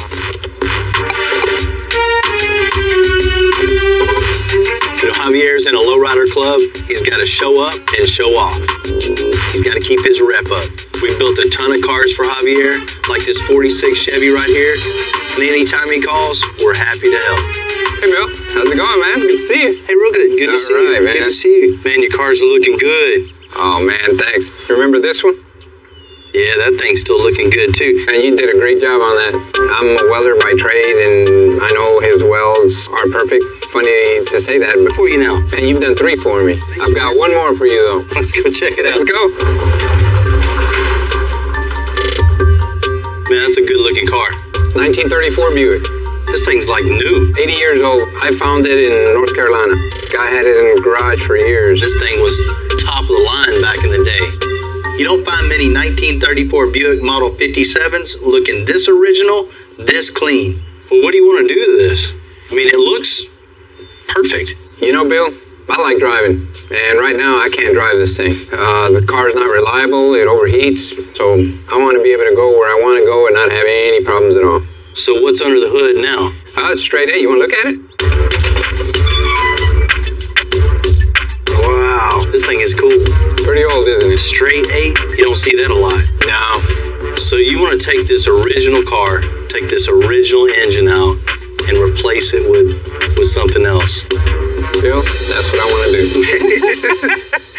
This is one of the very few times that I'm a little hesitant about taking this car apart. We're going to piss some people off. Definitely. Some people are going to be mad. You know, a lot of people don't like changing parts. They like to keep cars all original, but I like driving them. So original engine out, put a late model Chevy in it. That way you got your reliability, fuel economy, power, something you can just get in and drive wherever. That's what I want, Bill. That's what you're going to get. If we're already going that far with this thing, we might as well put some air suspension on this thing and get it down really low. I know how you and your boys like to ride low. We roll fast, but we also roll low. Gotta lower it. You gotta lower it. You know, to even get this thing a little lower, we'll put a little bit lower profile tire and take these wheels and change the color. Just make it stand out a little more. Yeah, let's do it. That's got to be it. We can't chop the top or cut the interior out or paint it a different color or anything. I mean, we're already committing blasphemy with the Buick people. You ready to piss some people off? That's why I called you, Bill.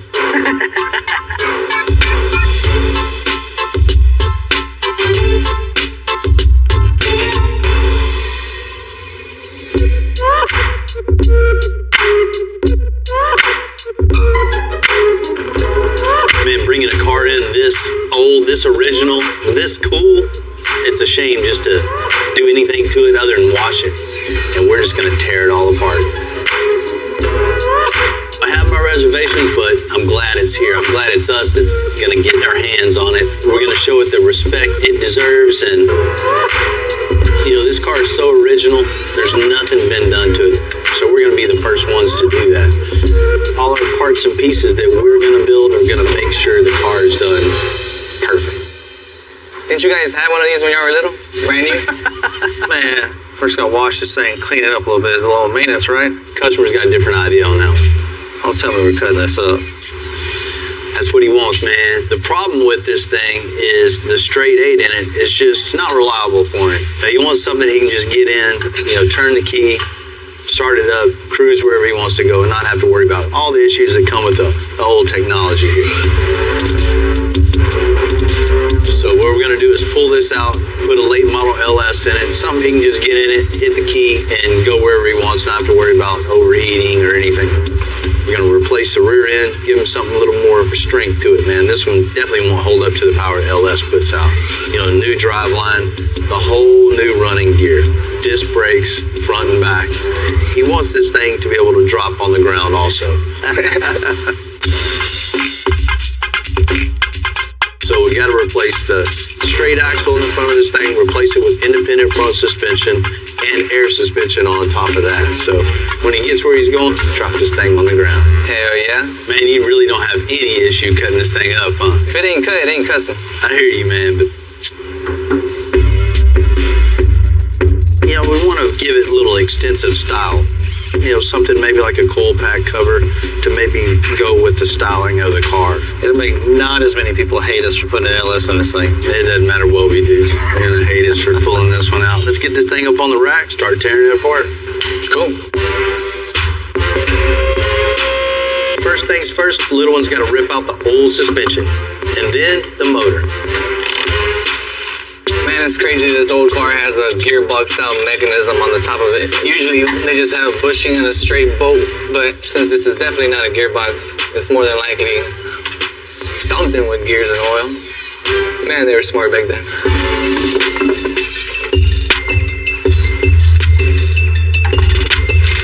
Everything's pretty much off the bottom. Now we can go ahead and just get this grill off. And then we can pull the engine out. Whew, that was heavier than I thought. Man, dude, look at all those springs. And they don't really make them like this anymore, do they? Nah, they don't at all. Here, let's get this on so we can get this motor out of here. All right.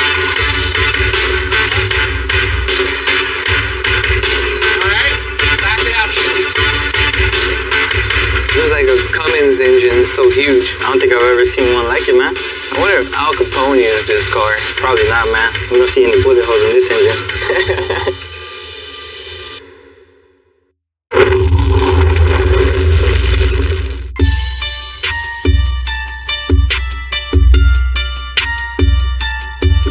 Designing the suspension on this old school Buick definitely has some challenges. None of our off-the-shelf parts are going to work, so Ryan's got to get busy by making all custom parts. We're going to start now with making the mounts for the two links. As you can see, what we get to work with here, you know, we would typically just make our own cross member, but with the structure and everything that's going on here, I don't think it's necessary. We can reinforce this and build brackets off of this, and it will work just as well, and it will look great. That's perfect. Taking my templates over to Rudy so you can burn them out. Hey, dude. What's up? Is that quarter? That's quarter. That's quarter. I was going to have you cut 2 of these out for me so I could just cut this while you were doing that, but since that's quarter, I'm just going to make you cut all of them out for me. I know you're not doing anything over That's here. what I'm here for, right? Appreciate you. Once I get all my curves and lines figured out, I'll trim everything up, transfer it over into the program, cut Ryan's pieces out, clean them up, take them over to him.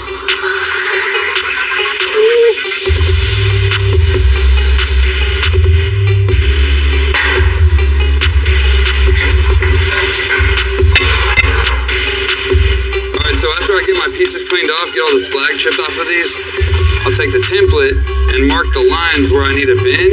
I'll use that other little template that I made. I'll take it over to the big break and I'll just slowly bend it until I get the right radius that I want. Everything we do is trial and error. I'd like to get it on the first time, but it don't always work out that way.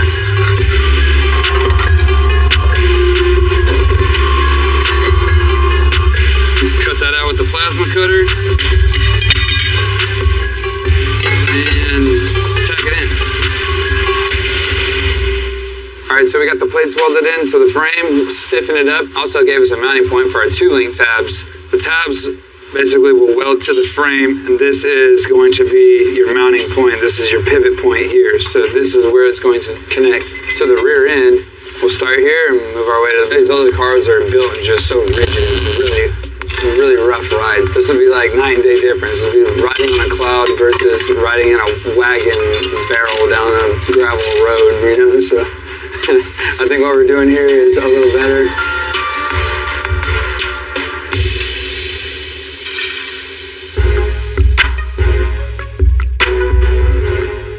Dang, man. Yeah, that's pretty bad, man. This thing is rough, dude. piece on this dump truck came to us in rough shape. There was a lot of creative fixes and even garden hose under the hood. John, the owner, wants to keep this engine and make it reliable, so I asked the Wells family to come on in and get this thing running right. Bro wasn't lying, was he?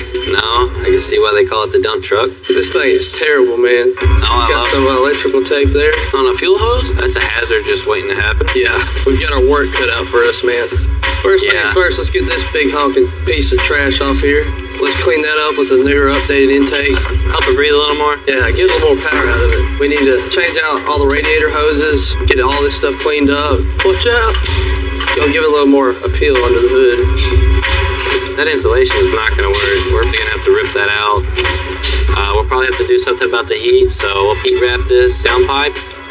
What we have here is exhaust wrap. Just a firewall, getting your feet nice and hot. It also helps clean up your engine bay and make it look a lot nicer. All right, now we got all the ugliness out of it. It's time to start cleaning her up and moving forward. What we have here is a K&N air filter. They are really good about airflow. They allow air to get in and keep the most dirt and grime out of the engine. She's a lot better than she was. That's right, bro. Let's get the hose on there.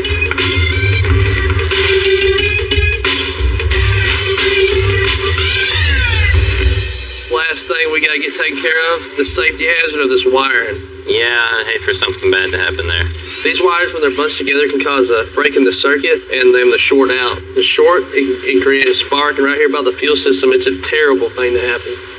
So I'm gonna trim this off, put us a butt connector in here, a heat shrink one, so we can keep this sealed off from the elements. Move the wiring and take the slack out in other places so it's a smoother transition from here to main harness. And then get it all nice and zip tied out of the way so it doesn't look like trash. Well, that's it, man. I think we got it all. We ended up having to do a few extra things to it, but I think it was well worth it. Now it's not going to catch on fire. It looks 10 times better, a lot safer. It's ready to go, man. School bus yellow isn't going to cut it on the dump truck. It needs a big color change to give it that militaristic, overall mean look. What's up, man? How's it going? Good, man. I got the color for the old dump truck. A metallic gun barrel gray is really going to be the way to go on this. Not just that, but I think I want to go with the two-tone. Two-tone? Black bed, black running boards, and the very, very roof I want all black also. Damn, it's going to look enojado. What's that? Real mean. Real mean. That's it, right, buddy. Do it to it. Got it.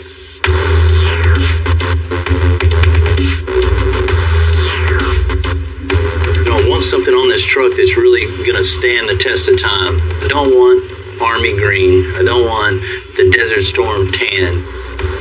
The gunmetal gray is definitely going to make this thing look really cool, give it an aggressive look, and still be custom.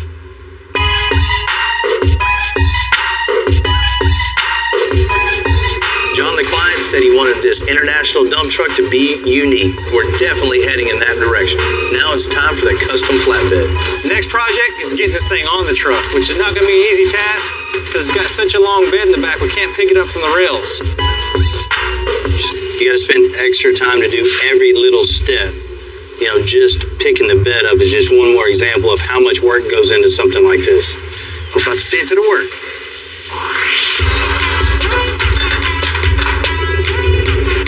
The gunmetal gray, the black, it's just going to tie together perfectly. Ready? Yeah. We'll bolt it down from there. Go down.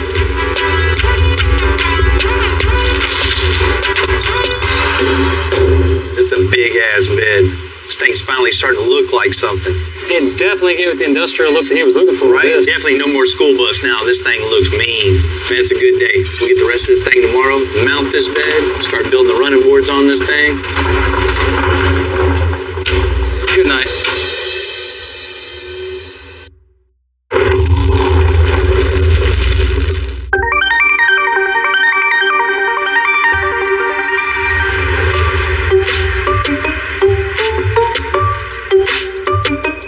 This truck's so tall, we're going to need some extra steps going in. So we're going to make some running boards / steps, and I'd like to make it one solid piece.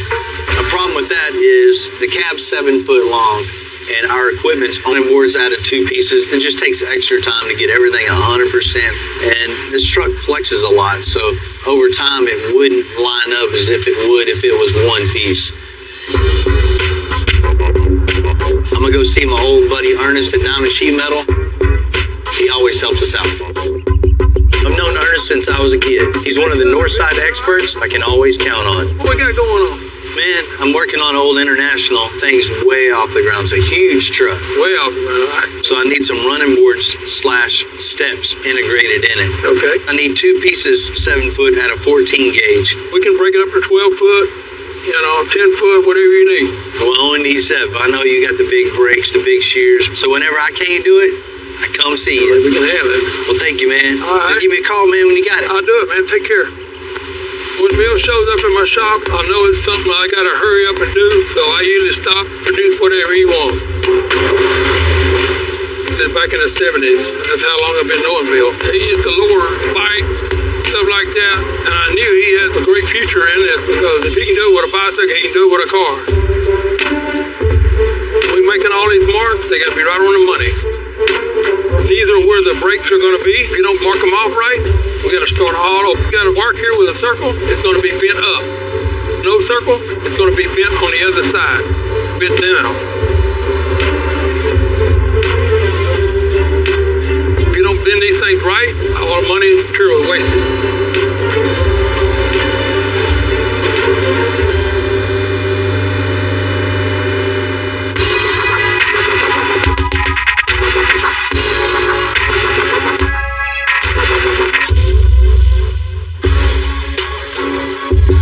Undercarriage of this old school Buick is structurally different from most of the vehicles we work on. They just don't make them like this anymore. There's not a whole bunch to the rear of these cars. It's real thin sheet metal and a lot of wood, so we don't have a lot to work off of, and I don't want to just weld straight to the frame rail because they're like 10 gauge. It's real thin. So I'm making a foundation basically to be able to, build my rear suspension off of. What this is going to do is act as part of my frame. We'll get some back brackets on there, some shocks, diagonal link, and we'll have a brand new suspension on the rear of this car. That's it. Let's do some shocks. Let's get some shocks in here. With the way that I'm putting the shock and where it's going to be placed, I just want a bag that's never going to hit it.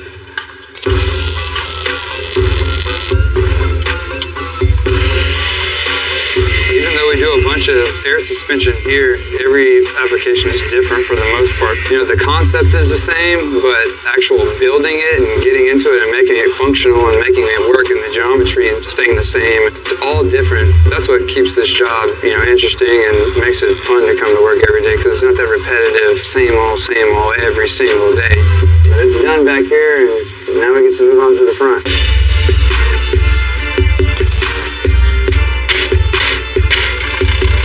Got the lower control arm bolted up and the spindle bolted up. As you can see, where the frame comes and where my lower control arm is, there's no room for a bag, there's no room for anything. So, just like everything else, we're gonna have to make it work. Decompress with no air in the bag is gonna be 3 inches, right? I'll take this 3-inch block, describe a line all the way across. Judging by the looks of this right here, my tie rod's gonna be somewhere in this area here. So I'm just gonna go ahead and just cut what we need with the plasma, make a plate to fill it. For the most part, I got everything cut out. Right now, I'm gonna get some 4-inch flat block to make my fill piece here.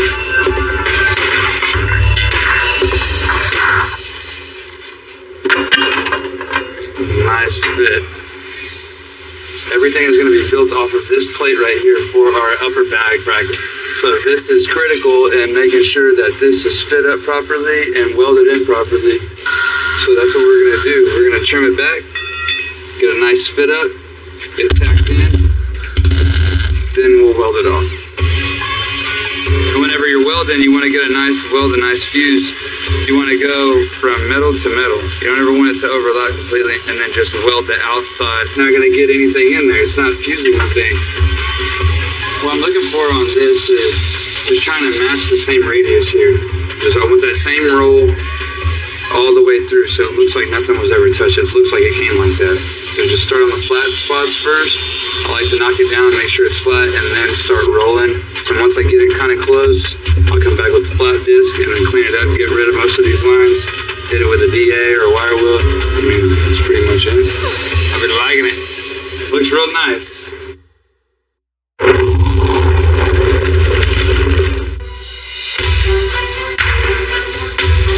We got work to do, man. Ryan's putting together the last little bits of the front suspension on the old school Buick. So this is exactly where it's going to be right here. Now everything's in place. I can just attach to the top of the frame, get that tucked in there, throw a shock mount on here, and drop our motor in here pretty soon. Yes, sir. Man, I get it. I totally know what you're talking about. You know what we can do? We can just pause on it, let you think about that. Once you think about it, let me know. We'll get back on it. All right. Just the person I'm looking for. Man, I just got off the phone with Javier, with the Buick. He's not real sure of what engine he wants to put in it, so he wants to put that thing on pause for a minute. The customer needs some time to make the right decisions on the right engine, so we're going to give that to him. I get it, man. He wants to think about exactly what he wants. We don't want to give him nothing that he's not 100% sure about. The extra time always takes a toll on the bottom line, but that's what we're doing to make it right. Trust me, this thing will be perfect when it's finished.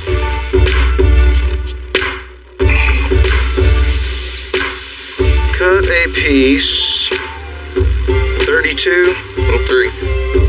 Tail chop it on top of the panel board. It was a working dump truck, so the interior left a lot to be desired. Just tape it to it. You definitely can't have that, so John's gonna make it right. We're building a big, badass dump truck, so we got to get something that's going to be utilitarian and follow along in design and keep up with the beating around this truck's going to get. So we're going to make some really cool door panels. The idea that we have here is we're going to make a metal kick plate. That way it's good and rugged for climbing in and out. You kick it with your boots, whatever, it's good to go. This is kind of the fun part to me, the creative part. You get in here, you get to lay this out, really actually bring your idea into fruition. With this truck, it's big, it's boxy, it's a beast coming down the road. So you open the door, you want to kind of have that same idea. It just needs to say, I'm ready to work. Next thing I'm going to do, start cutting this apart, and we'll transfer it onto the base panels, and we'll get it foamed up. Here's my foam. Time to get busy. Like I hadn't been busy already.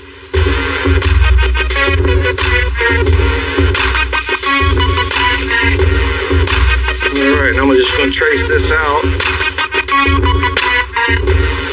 When you're cutting this foam down, if you put any kind of lean in it, and it will show up in the end, or it's tougher to have to sand out. So just kind of work keeping that blade straight up and down.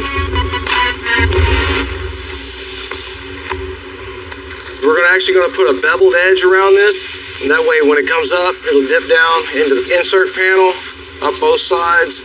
So just cool little detail. Get all that thing beveled back, and once that's done, we put another layer over it.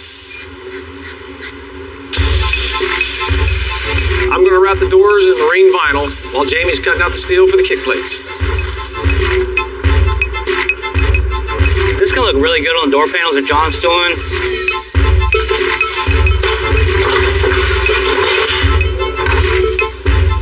I went ahead and cut this out of 18 gauge steel, just sheared it. Now I'm going to cut it to the right size, go ahead and prep the material, and I'll bring it back to it. All right, looks good. I'm happy with it. I'm going to go ahead and bring John, go ahead and do a test fit real quick and go from there. See how she fits. Cool, man. Perfect fit. Cool. Well, let me go knock out the Mother 3. Can't wait to get over to the body shop and let them get this thing painted, get this door panel together. It'll look pretty cool. It's going to look nice. Panel harness did really, really good. I mean, all the angles look exactly perfect, exactly what I wanted. So next step is just get this up here and start shaping it. Hey, pretty soon we'll have a running board. Put your hand up there. So about 5 inches. And we made it a little bit too long so we could shrink it down, cut a little here, a little there, make this thing fit perfect. From the front fender well all the way to the bed. Man, that's a big difference. That's nice. It's gonna make it real easy to get right on up in here. Next step is just shaping it perfect to the fender itself. Pretty cool little trick right there. Used to have a sign company across the street showed me that. Of course, we just could have squared the ends off and put it on. You know, taking the time to shape it to make it fit the truck. It's like the front just right here needs to come in a little bit. As if it would have came from the factory like that. That's what I want it to look like in the end. You know, no matter what we're working on, a little extra time, a little extra cut, a little extra weld makes a huge statement in the overall project. Can't wait to see this thing black up against that gray. It's really going to finish the whole thing off. My name L1 actually means little one, and I got that name around the age of 14 doing electrical, body shop, and paint. I always wanted to keep on learning, keep on going to the next thing. Start from the bottom, work your way to the top. You gotta know how to do every single part of the job. The first thing I learned how to do was actually sweep up a shop. If you don't know how to sweep up a shop, then you shouldn't be doing much of anything else. I'm not done learning yet. This is me with 10 years experience. I want to see myself with 20 years experience, 30 years experience. You always want to get something right and then keep on learning, but you got to learn the right way with the right people. If you're not open-minded to learn from others, then you're not going to get very far in this business. I like working at Extensive. The talent here is so diverse, and it's just crazy the amount of knowledge that you can gain. If something breaks, you make it. If you can't find it, you make it. If you can't do it, you make it and you do it. And that's why we keep building the best things that come out.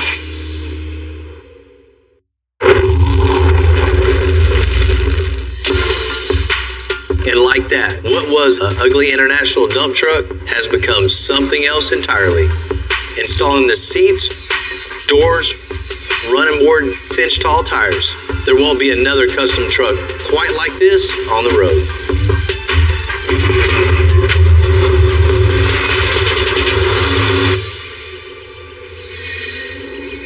Hey, Bill, what's up? Hello. Hi, and good to see you as always. Same. What up, Johnny? I've known John Wood for quite some time. I love this guy, but I love messing with him too. You got some news for me? Well, I wanted you to come out and check this thing out. I got a couple questions on it. That usually means there's problems, so how much more money do I owe you? Right. I called him in, told him we had a couple issues with this truck. You already know how rough that thing is. It shouldn't have any rust. It was covered with tar. You know, I can tell right now he's super worried. He thinks this is going to cost him a lot. You ready to go check it out? Yeah, let's go see what we got going. It always bothers me when you say you have a problem and you want me to... Oh, that's not a problem. That's done. You lied to me. You're lying to my face. Holy, that's beautiful. And it's not yellow. Of course, there was a couple problems, but now it definitely runs and that drives. Thing is bad A. It's ready to roll, John. It's really, really neat. What do you think about the bumper on this thing? Split it, added 8 inches, made this thing way bigger with the big winch on it. Added a winch.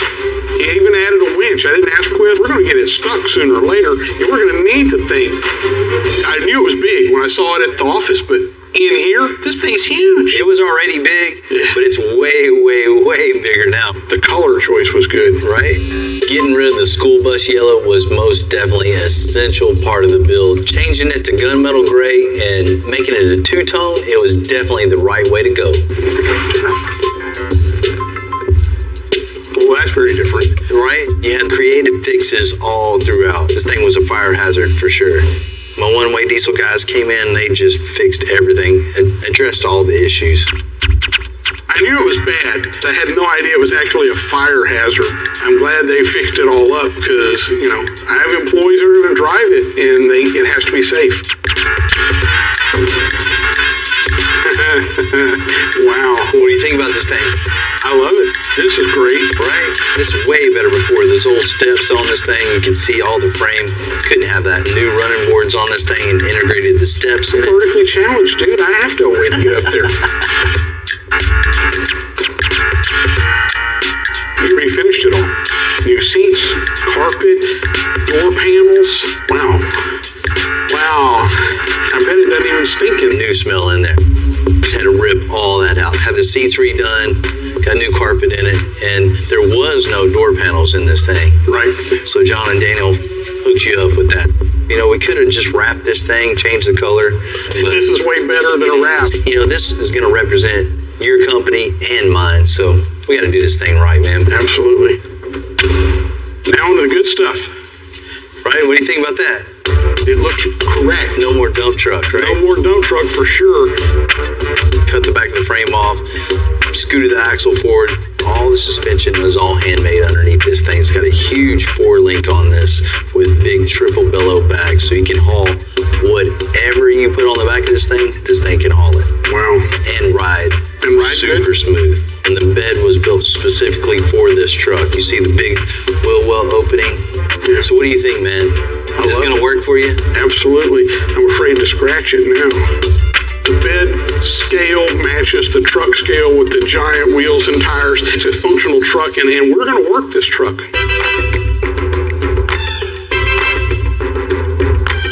You can tell the people that do this, they're craftspeople. That's right. We all have passion for what we do, for sure. You know, this is just one more example just to show how good guy in the shop just kicked ass time and time and time again. I know this thing is going to do everything you could ever want with it and even way, way more.